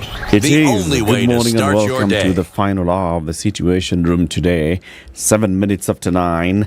Kingdom Bank is reminding you to walk into any of their branches countrywide and ask them, how do I songa mbele with Kingdom Bank? If you have any amount of money starting with 50,000 shillings upwards, they can help you grow that money. Up to 10% in interest in any fixed deposit, a savings account, or a junior savings account. Walk into any Kingdom Bank branch and tell them, nataka kusonga mbele na Kingdom Bank. Call them 0709 881300. That's 0709 881300. Kingdom Bank is regulated by the Central Bank of Kenya. The Honorable Gathoni wa Mushomba, the MP for Githunguri and the chair of the National Assembly's Constitution Implementation and Oversight Committee, is still our guest, and she's raising this conversation. She's saying, no, let's talk about resource allocation and how we allocate these resources. Should it be per person or should it be per region? Is it a constituency? Is it a ward-based? Is it a person-based? And this is the argument that you're fronting this morning. Yeah. And you're saying, if you look at your constituency, for example, the number of voters that are there, the number of wards that are there, and then you look at the way CDF is then allocated, you compare that CDF to a constituency, for example, Lamu. Lamu West. Lamu West constituency, the population of Lamu West constituency would be equivalent to a ward. Not even, no ward in my constituency will qualify as a constituency in Lamu. We will be one ward, two constituencies in my area. If you were to use the formula in Lamu. And yet the same amount of money for CDF is allocated to this. Yeah. But then, Mheshimiwa, that's just on CDF. At national programs, is government programs allocated according to size of the people or according to needs? For example, when we say that we are going to build a water reticulation project, are we looking at the population that is going to serve, or are we looking at the area that is going to cover? Ideally, we should take water where there are consumers. Yeah. Right? Just the other day, we introduced taking water to where the consumers are animal, when we saw our elephants dying at the Savo. Yeah. But the paradigm has been take water to where people are, to consume the water. But the implementation programs sometimes become a bit too expensive to take water to some areas. So you find it is cheaper to take water to some areas where it is easier to implement the project, because maybe there is availability of that water. Yeah. And the costs of, doing the project is also, easier to do in some areas. So there are some areas that have those very projects based on the need, that is the consumers, and the simplicity of the project. I do not want to assume that I know that there are some projects that are in areas where there are no people. But where I come from, we have very many projects that were initiated during Kibaki's time and during Uhuru's time because of the Vision 2030 and because of the Big Four agenda that Uhuru Kenyatta was using to guide his development agenda. Yeah. But like I said, there are areas that are pressured on such resources because of the population. A good example, come to Githunguri constituency where I represent. By the way, I don't know whether you know, Githunguri constituency is the richest constituency when it comes to putting money into the national basket. We revolve over 1.7 billion per month on milk produce. We are number one in Africa. Githunguri Dairy Circle is number one in Africa in terms of efficiency and the amount of money and profitability to the farmers. Yet, we are struggling to even get a blacktop on our main road, which is Githunguri Roiro Uplands Road. Yet, we have a place in Garissa, Hora, where there is nothing on all those kilometers in terms of national basket incomes, revenues, but they have a tarmac. That is why I'm here. I'm saying, 1 man, 1 shilling, 1 vote. Equate us with what we are giving you as people. You know, when I start discussing this, there are people saying, you know, when you speak like that, we have titanium Siju in this place, which is giving this amount of money. I spoke about the sovereigns, the people of Kenya are sovereign. We are discussing people. The only thing that is recognized in this constitution, it's not kilometers or stones or trees. It is people. So I'm saying, if Githunguri is giving 1.7 billion amount of money in circulation, how much taxes are we paying out of that 7.7 billion to the national basket of taxes? How many people are employed within that area to reside in that area, even if they are not voters of Githunguri? For example, Githunguri Dairy Sacco, which is the owner of Fresher brand, how many people have they employed? Over 9,000 people living within Githunguri town, working in the factory. Those people are using our sewerage system, which we don't have. Githunguri does not have a sewerage system. And yesterday I told you I was fighting over budgets because I have been fighting to get budget allocations to get Githunguri a sewerage system. We drain our uchafu into the rivers. And that river downstream is what you people are buying domas and spinach from. So this whole mess of cancer and whatever, it's our own making. So a leader like Wamushamba is saying, because we are deriving this kind of tax. Yeah, we are very productive. So because this area is productive, yes, it has a population that is productive, let us allocate resources, more resources here into such areas. Into those areas. Yes. You've taken us back into 1965, session of paper number 10. Do you know the capacity of Githunguri is not even 30% of what we are supposed to produce? If only we provided those resources I'm talking about, give us sewerage, give us water. Do you know we are the owner of Roiro Dam 1, the only dam that supplies clean fresh water to Nairobi? Do you know people in Githunguri, including the town, don't consume water from the taps? They are still getting water from the boreholes, yet your Nairobi water is coming from Roiro Dam. Right. Do you know we are now preparing to come up with the Roiro Dam 2? Even when the Roiro Dam 1 water does not even 1 liter get to Githunguri town or to Githunguri residents. I have a reason to say 1 man, 1 shilling, 1 vote, for heaven's sake.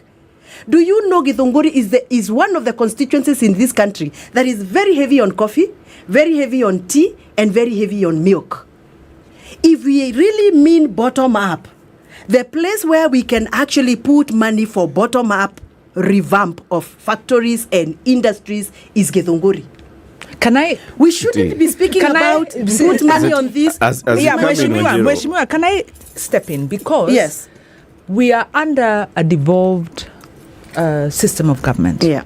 And the reason we went for devolution is because prior to that, we had large parts of this country that did not receive national government investment because of the politics.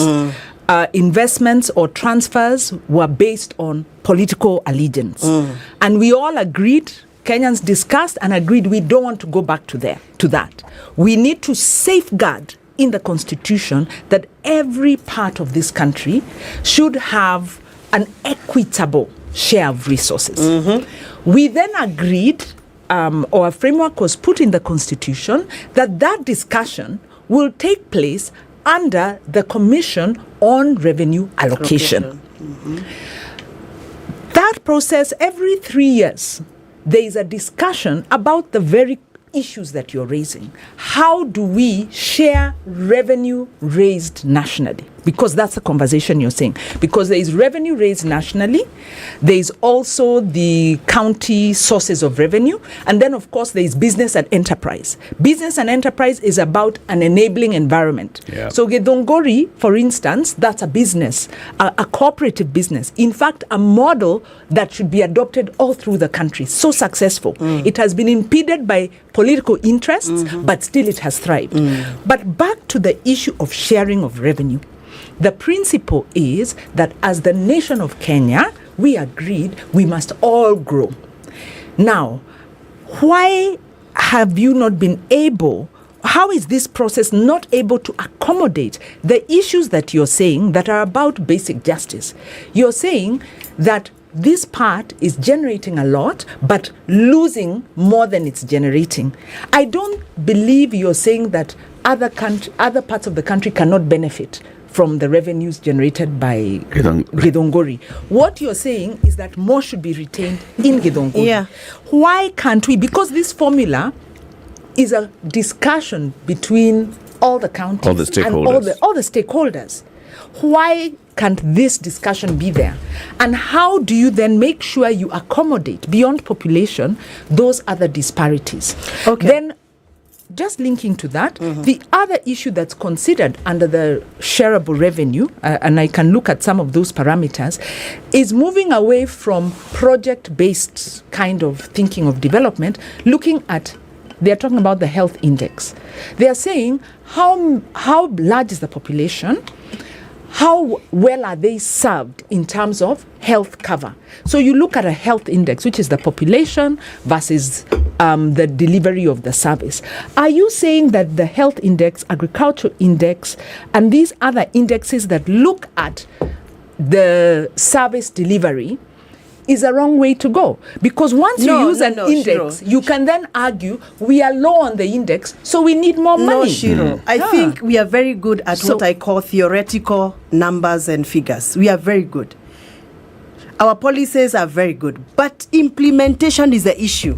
What justification would anybody have to take away money that is supposed to be helping my people to come up with that Roiro Dam 2 so that my people can get sufficient water to produce more milk, and that more milk is taxed, and that tax is but used you're for this. conflating issues. No, Number no, let one, me finish. Because you're talking about a formula. One person, one vote, 1 shilling. Then you're talking about implementation. Okay. Can we separate? Can we talk about the formula? Because that's why we are saying there's a national process every 3 years. Why not put that discussion in there so that formula I have can a address problem. what you're I saying? have a problem with what you're saying, indexes. I have a problem. Yes. And my problem will still go back to what I said. Our processes of integrity and efficiency in implementing our own policies have questionable procedures. Allow me to just use an example of one of those indexes you're saying. Let's talk about health index, for example. Right. How true are the figures that I read from books in Nairobi? How true are they representative on the ground? For example, if I went to Ministry of Labour, I don't know whether they are the people who keep the database of the elderly persons of Kenya. Social protection. Social protection. I think it used to be in the Ministry of Labour for a long time. It's now with the public service, gender and social protection. If I walked into that office and I asked to know how many elderly persons we have in Githunguri who are insulin dependent, I'm still using your health index. Will I get the actual numbers? You should. You should. I will not. But you should. But you should. Yeah, that is what I'm saying. Isn't your role as a parliamentarian to ensure that the systems work? Can I finish? Please allow me. I have a problem with what we are supposed to do against what we are doing. And if we continue saying what you're supposed to do, we are continuing to be discriminated against. Because if you go to the office that, for example, share out relief food for the vulnerable families, I get so mad when I go to such offices and I'm told, Githunguri, you do not qualify to be under relief share. I asked why. Then I'm told because the number of vulnerable people in your constituency do not meet the threshold. Then I ask, can I see the numbers?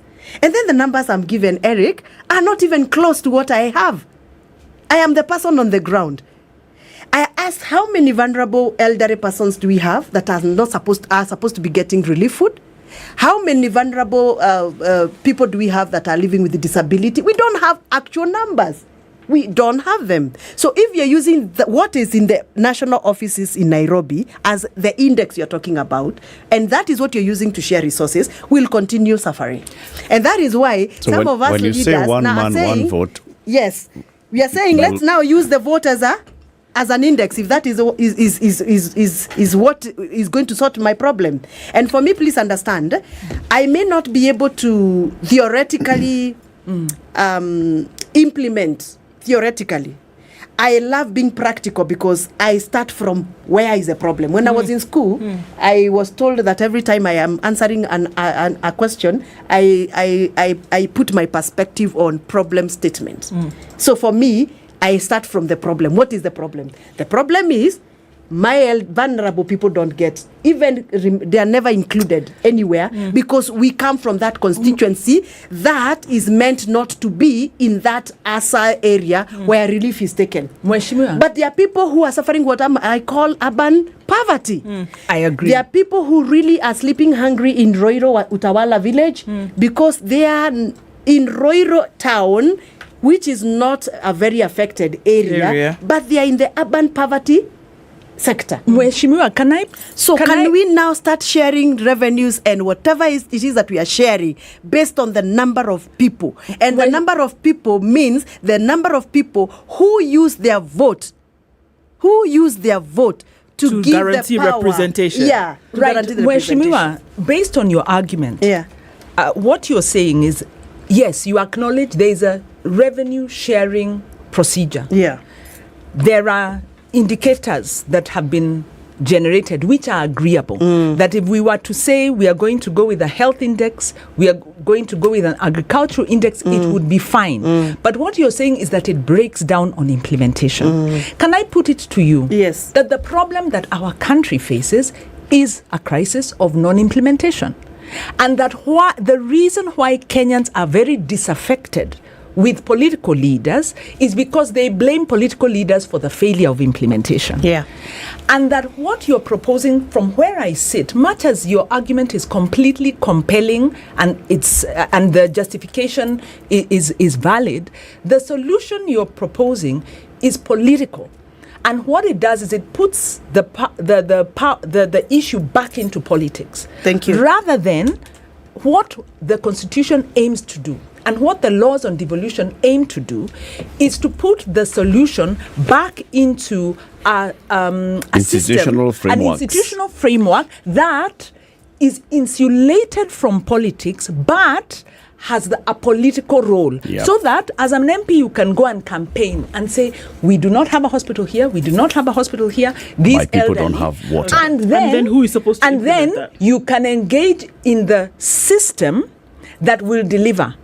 Last point I'll say about data, because I agree totally. Data is being manipulated. There is one, manipulated, second, not used, and then also some of the data that you're talking about isn't even official data. It is politically assigned roles. The Constitution requires... But that is why we have politics. So that we can do that role of political. Can I say one of the failures of implementation, which I would urge your committee to take up? The Constitution envisages that data would be collected at the county level.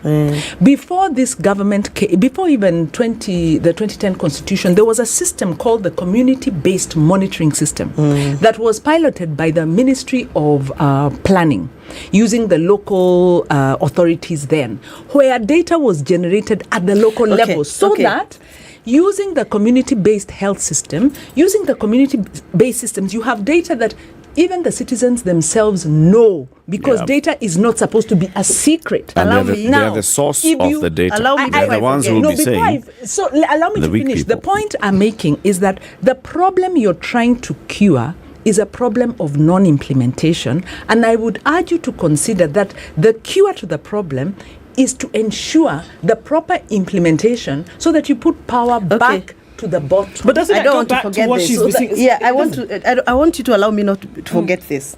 Shiro says, my approach, what I'm proposing, is political. Please remember I'm a politician. And I'm doing what I'm supposed to be doing. I want you also to take your role as a civil society. Bring your proposal on the table. I've brought my political proposal on the table. I'm put it back to on citizens. The table. Let religious organizations put their proposal on the table. Let the pastoralists come up with their proposal on the table. We need a national dialogue. The bottom but you see, up. You can't. Up. I don't like this approach of saying you want Gathoni to think like an economist. I'm not an economist. I'm a politician. But so I'm bringing my political perspective on the table, saying the people I represent as a politician deserve to be non-discriminated. They need to be represented fairly. They need to be given equal share of resources, and they need to be honored and dignified in their livelihoods. But Gathoni, as a politician, you also have this other role. You have a role sitting in the National Assembly. you're a national leader. Yes, you're representing the people of Githunguri, but you also consider, as you talk, you consider... But my representation role is supreme, by the way. That's true. Supreme. You consider everybody else as you're sitting oversight. there. Yes. As you oversight. And that's where the functions that Wanjiru is talking about come in. So I didn't come here as for you that so that I can be told whether I'm right or wrong. If you legislate... I came here to air out my views and to as a politician others. and to receive others, and I'm happy that I've received. And that's what we are doing. But that does not mean that I'm right. It doesn't mean that I'm right. Or that you're wrong. Or I'm wrong. No one is saying that. But I want to be. What we are saying I want is to be given the opportunity to justify where I'm coming from and I hear you. The reason why I am saying what I am saying. I hear you. And then we create this national dialogue where we can all debate and agree. As a representative, this is not right. This is right at a later stage. As a representative of the good people of Githunguri, you are speaking very well. Now, what I am asking you personally is, as the person who has the role of oversighting, okay, what do you do to make sure that these people that you represent are being served properly in oversighting? Because unless you're saying that let's collapse executive and bring executive to the legislature so that you are given all the money. No, on oversight, out of the 3.6 trillion shillings, we say watu wangapi wako Githunguri wapatiwe pesa yao, and then you go now to Githunguri and say pesa yetu ni 300 billion shillings, tutajenga dam, tupeleke maji kwetu, tuuze hiyo ingine kwa na watu wa Nairobi. Unless you're saying that, then you also have to consider, how do you make sure that the executive functions? How do you make sure that the executive supplies water to the people of Githunguri as they are supplying water to the people of Nairobi? And I think in terms of oversight, we must agree. There is a serious paradigm shift in the way the government has been implementing projects in the last 15 years of Kenyans' economic progress. If you look at the way projects were done in the 90s, through the national government to the sub-counties, and the way we are implementing projects now, there's a lot of difference. And I think the difference has been brought by the fact that there's a serious oversight role that has been played within those projects. Can I tell you, every single project that is happening in my constituency as an MP, I have a role to play in terms of oversight. And I'm sure you've seen a lot of wars, for example, between MPs and governors. Because there are projects that are oversighted by MPs, but the governors also want to be seen there, because national government projects seems to be done better and more efficiently and have more impact than the county government projects. In fact, when Shiro was speaking, I wanted to tell her that she mentioned about this Commission on Revenue Allocation, and how revenues are allocated to counties. And I just wanted to tell her that currently, right now in Githunguri, there is none project that was done by the previous governor and the current governor. That's none. Implementation issue. Yeah, that's You're what I'm saying. conflating issues. Yeah. Because one no. I just wanted to mention. One is we're talking about sharing. It was a point of information, my sister. And then implementation. Yeah, it was a point of information. Okay. Yeah. So the role of oversight as members of parliament has become very critical in projects, and in fact, this I must credit the president. The current president is very passionate about MPs oversighting projects. And every time there is a project coming to your area, he has insisted that the MP must be the central oversight pillar in those projects. And we have started oversighting not only when the budgets have been allocated, but even at the design stage, so that we can agree. For example, if I'm not comfortable with this road passing through this area and avoiding this area, and I think this is a very good way of working, because the impact of the project now can be seen and can be felt. There is more visibility of national government projects in the last 10 years in the sub-county level compared to the previous regimes. And I think that's policy.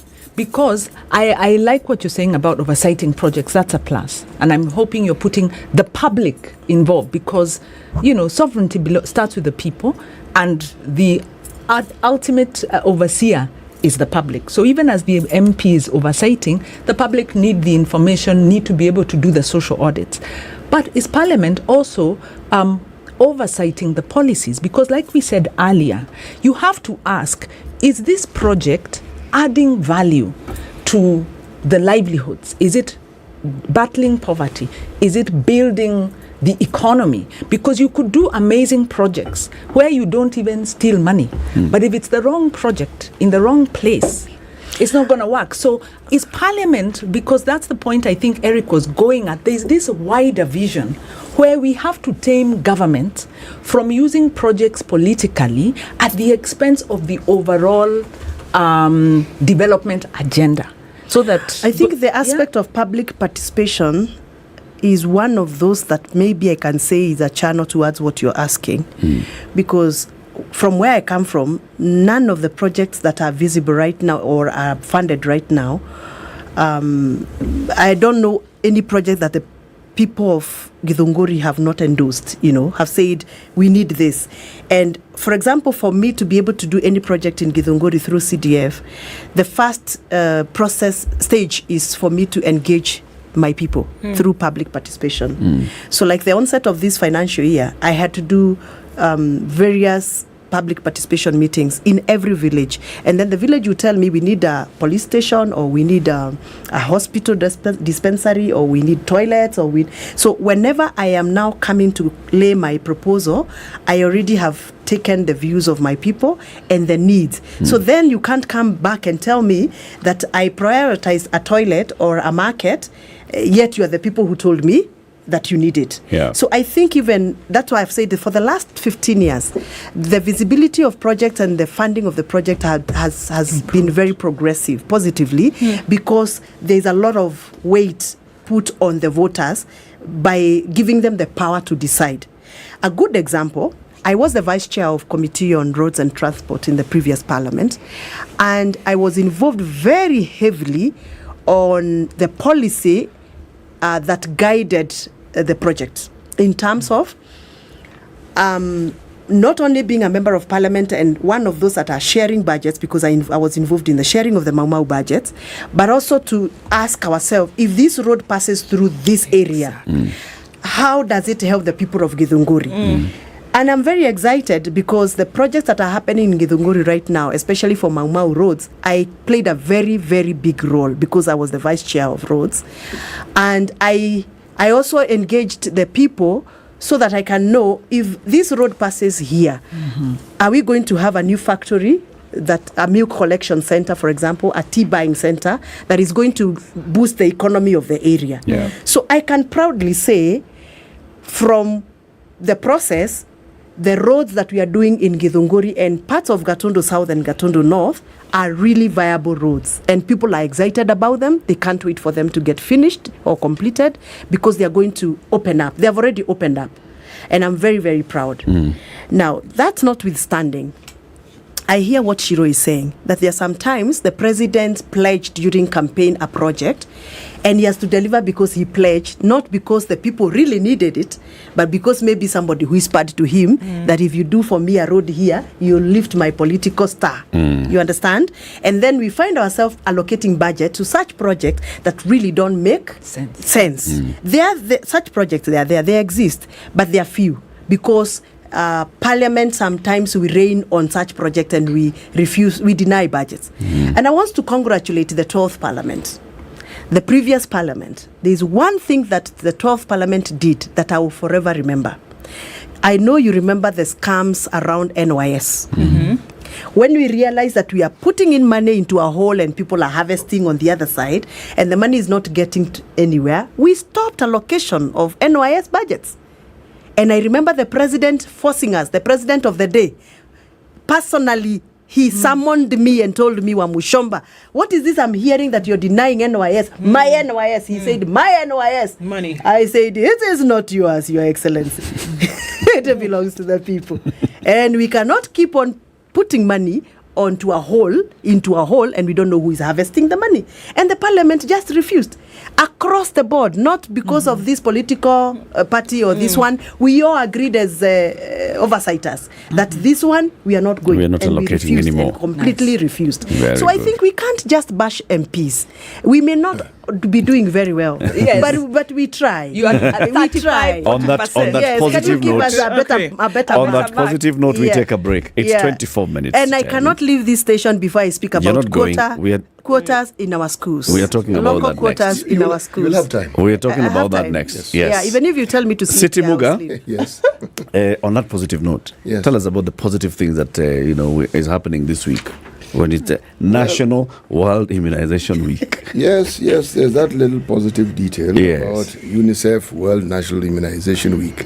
See, people take immunizations for granted. But what sometimes is forgotten is that there are diseases that previously did not have vaccines, meaning they didn't have a preventative aspect to it. Yes. You knew of the disease, you heard of it, but you didn't know. Say like pneumonia. There are vaccines for pneumonia now, just as there are vaccines for rotavirus, there are vaccines for diarrhea. Did you know that? But there are. There are vaccines for malaria and HPV, human papilloma virus vaccines. They're available. We know of COVID because COVID was just for the longest time. Now, all these vaccines, we are being told that within this week, the message we're sending is that if you go to government facilities, the vaccines are available. They're safe, they're reliable. And they're intended to keep you and your family safe. You meaning you, the adults, and the children safe. Very good. So this is why this message is being forwarded. Okay. Yes. Message home. 22 minutes to 10. This is the Situation Room, the only way to start your day. Cindy, I'm sorry for your loss. Rest assured, your father's will provides for both families. Both? Wait, what do you mean both families? What's going on? What would you do if you found out that your life was one big lie? Introducing Second Family, a new Showmax telenovela about a girl whose life is turned upside down after she learns the truth about her father's identity. Subscribe to watch on showmax.com. Oh my God, look at the curtains. Oh, and the shoes. Wow, my dream fridge. Oh. What is it? My friend, you don't have money. Let's go. Yes. I know what to do.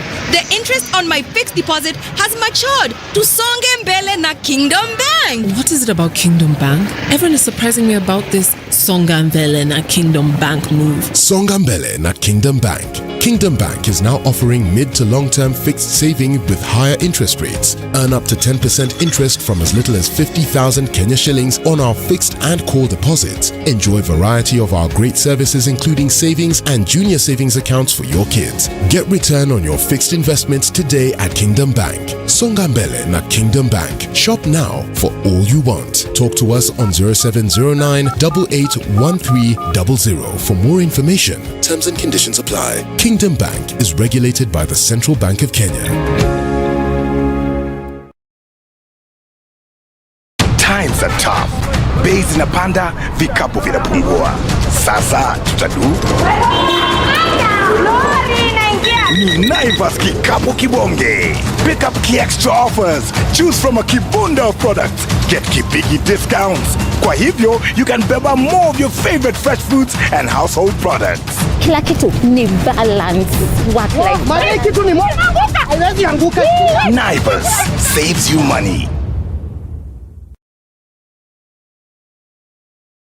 Hello, Mama Juma. Hi, Mama Imani. I did not see you yesterday. Where were you? I went to the clinic to take Imani for vaccination. Oh. The nurse told me that Imani is doing well and needs to continue getting all the required vaccinations. Mm-hmm. Has Juma also completed all his vaccinations? Oh, I'm not even sure. I have not been in the clinic since Juma turned 1 year. Wow. Do you mean that there are other vaccinations that are given after 1 year? Of course. The nurse told us to continue taking our children to the clinic until they complete the immunization schedule. Mama Juma, you need to take Juma back to the clinic to get the vaccines he has missed. Oh, I will. I was informed that my child will need to receive a second dose of measles vaccine at 1.5 years. Nice. Completing the vaccine schedule protects our children from many diseases. Oh, Oh, thank you so much for sharing this with me. I will make sure that I take Juma back to complete all the required vaccinations. Thank you so much, Mama Juma. Please do not miss to take Juma back. I will. Vaccines protect us against diseases such as polio, measles, pneumonia, diarrhea, cervical cancer, and even COVID-19. Vaccines are safe and available at no cost at all immunizing health facilities. The Ministry of Health is commemorating National Immunization Week from 24th to 30th April 2023. During this week and beyond, ensure your loved ones receive all the required vaccination according to the immunization schedule.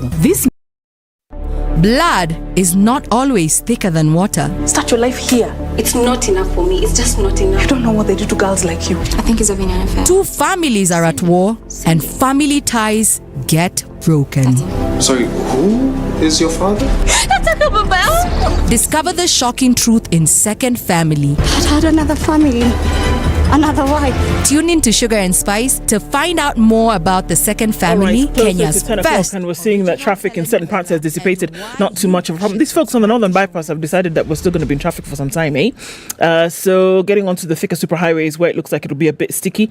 Coming off of Jogo Road, also a little bit here and there. But the Eastern Bypass is still a problem this morning. Coming off North Airport Road, in and outbound traffic is an absolute mess.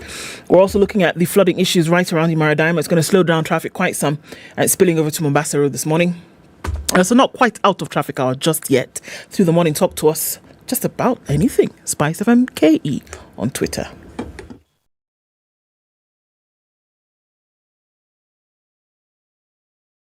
Mature, intelligent talk every morning. Spice up yourself.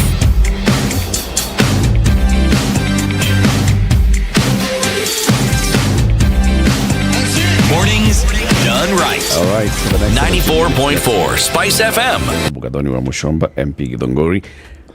Local quota. Yes. For education. Kwanza kabisa nataka kuchukua nafasi hii ni washukuru watu wa Githunguri. You know they gave me votes unanimously.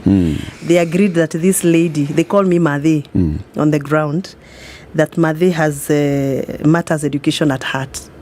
I keep telling them, even when I was asking for their votes, that they can trust me as a teacher because my first degree of 1999, like you mentioned, I trained to become a teacher, though I didn't practice. Then my master's, of course, I did journalism, and now I'm pursuing a PhD. But that notwithstanding, we have a problem in Githunguri. Not only in Githunguri, but in Kiambu County. We have about 7 national schools. We have the alliances of the day, the Mangu, the Maryhill, the Loretos. But very few of our children are selected to join the schools. Mind you, we also have the best performing private primary schools and public primary schools. Like, for example, the first public primary school in central Kenya is from Githunguri. Githunguri Township Primary School was number 1. We had over 74 children qualifying for national schools. And last Friday, I was there for prize giving day. And I went to the staff room and I saw the list of, where was number 1 selected to join. Well, they posted. Yeah. And it's so painful to see with that kind of performance and the school being the top school in central Kenya, our children were not selected to join our local schools. None. Okay, not none. Not the volume that I would have expected. Okay. First of all, because these children had selected those schools as their choice number 1, but that was not honored. So, like, how many had scored 400 and above? We had 72. With 400 and above? Yes. No. We had, I can't remember the numbers. Sorry, I can't remember the numbers. It was number 1 in central Kenya. I mean, it's a school that was leading in 11 counties. So, what is our problem? Our problem is that we have volumes of learners who are making it to that mark to join national school. And then we have to do this national, national spread, where, a child from Githunguri should be going to Migori, a Migori child should be coming to Kiambu. And I have no problem with that personally. But I have a problem if my children who are working so hard, where I'm investing so hard for CDF to, uplift the facilities of those schools, they cannot give my children equal opportunity. We are discriminated for performing well, allow me to use that as a politician, because why would you not give my children an opportunity, yet they qualify? But see, they went to a national school. But they're going to a national school? The reasoning is we do not want to see like Kiambu schools are all full of Kikuyu children or Kiambu children. National outlook. National outlook. But that national Exposure. outlook is discriminating us. Because how do I explain to my daughter who wanted to join Alliance Girls High School and got the mark and actually went to Alliance Girls High School for benchmarking? Because that's what we do. We take our children to our local so good they can schools see. to go and see Mary Hill, to go and see Loreto. And then she gets the mark, but she doesn't get the school.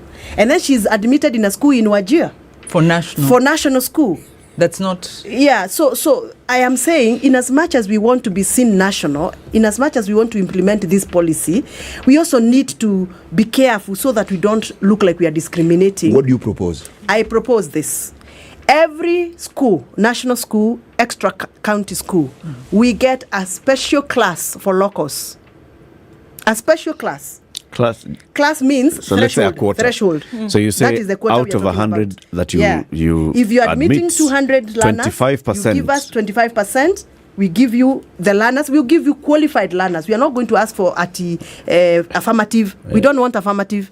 We want qualified by merit. We by give you those. What you're proposing is affirmative, just so that you understand. But there's nothing wrong with it. Yes. There isn't anything wrong with it. Yeah. For me, what I see as an issue here... Yeah. Let me finish my submission, then you can contribute. The reason why I'm saying this is because the same school which is telling me my learners will not be admitted or selected in that school, come to me to ask me to build for them a laboratory, a dining hall, upgrade for them walls, fencing, all that. They are dependent on the same allocation of CDF. But my learners don't have the opportunity to enjoy the same facility. I feel that's not fair. That's my submission. I understand. But for me, and tell me if this makes sense to you. Yeah. I really wish that the energy that is being put towards these arguments, the agitation, the clamor that's being made, would go towards fixing the education system, which is the problem here. Because you have this categorization of schools, you will always have this problem. If it is not Githunguru who is complaining today, and Gatundu South and Gatundu North, it will be somebody else who's complaining tomorrow. Because of the fundamental issues with the system. Because you have the categorization of schools, you will eternally have this problem. So why can't we look at having all schools in the country playing on the same system? Gigi gave us the example yesterday of some countries in the world whereby it doesn't matter where you are. In US. It doesn't matter where you are.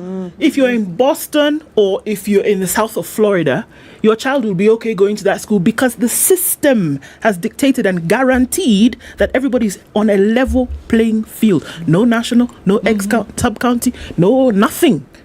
You walk into school gate in the four corners of a classroom, whether you're in Wajir or Kwale or Githunguri, you are guaranteed of the same across the board. So guess what? Nobody comes to you and says build laboratory. Nobody comes to you and says build extra dormitory or toilet, because it has come from the system knowing that we're all on the same playing field. Wouldn't it be good if this energy that we are fighting for goes towards that conversation and says the whole country be on the same playing field? Thank you very much. I think that's an idea that I should be able to adopt and probably maybe discuss further with my colleagues and see whether it's possible through maybe a policy or a sessional paper that would develop to a policy, because I think it's right. The same way I brought the issues of new uniform, and I said I don't understand this whole crazy about uniforms that I have to buy a special uniform for this school, which is costing 40,000. Another one is costing 60,000. Like there's one that really pained me. I had to pay 21,000 to a child that I was sponsoring, and I paid school fees, and I was told that my child will not report to school because I have to pay another 21,000 for uniform. It really pained me, you know. So I have actually introduced a motion in the National Assembly, which was debated positively, and we are expecting that the ministry, through the Committee of Implementation in Parliament, will come up with a policy on uniform, regularization and standardization of uniform. Let us have a clear guideline for a school to adopt a uniform. What must they do and what must they not do? Because this thing is becoming crazy. I mean, children are not going to school not because of lack of tuition, but lack of uniform. Surely. It's crazy. So I agree with you, and I hope there will be another member who will do like I have done, because I can't do everything, obviously. I've done on uniform. I hope there's somebody... I hope somebody else will pick up the issues of decategorization of schools. Since you've started, you might as well. I continue. Yes, continue. Okay, so yes. I agree, but the quota system, especially for Kiambu schools, I don't want to speak for another county. For Kiambu school is something that we really need. Do you know if we don't do this, what will happen? Our learners will be demotivated. Why are they demotivated? Because they wanted back to the issue that Ndu is raising.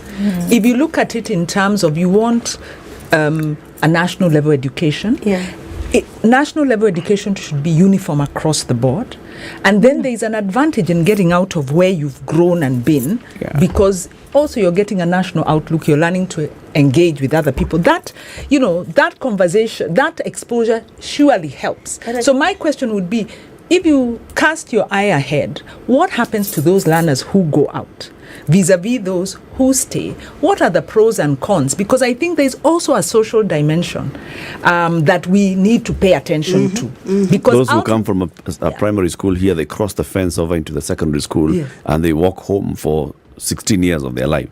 Versus the one who goes to Migori and is forced to learn a little. You want to tell me the ones who go to Migori are better? No, we don't know. We are asking.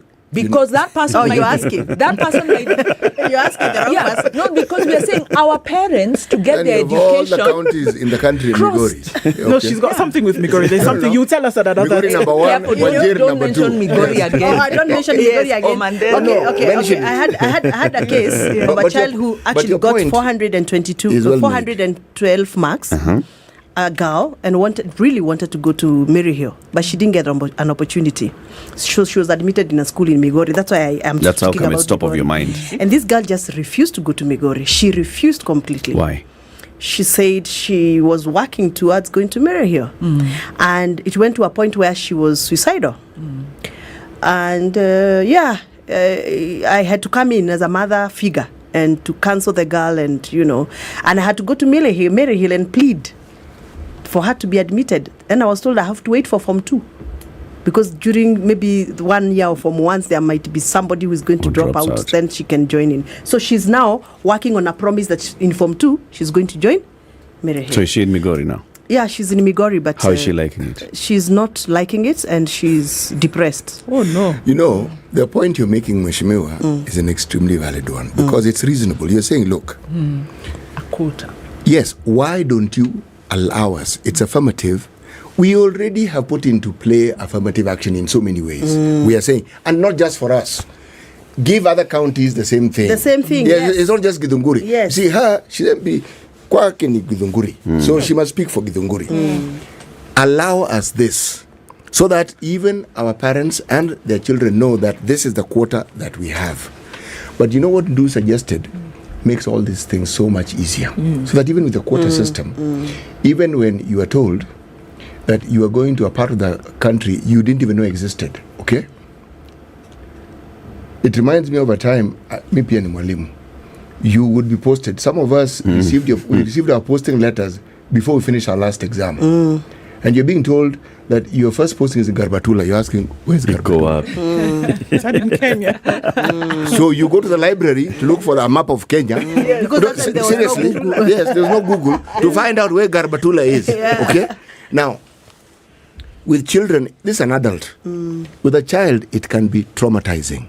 But if it is known that the quality of education is the same, then this discussion becomes different. Can I tell you now what is going on? Because of this very many good performance, not getting to extra county schools and national schools, they are all flocking in our day schools. So like, for example, in my constituency, my day schools populations are swelling.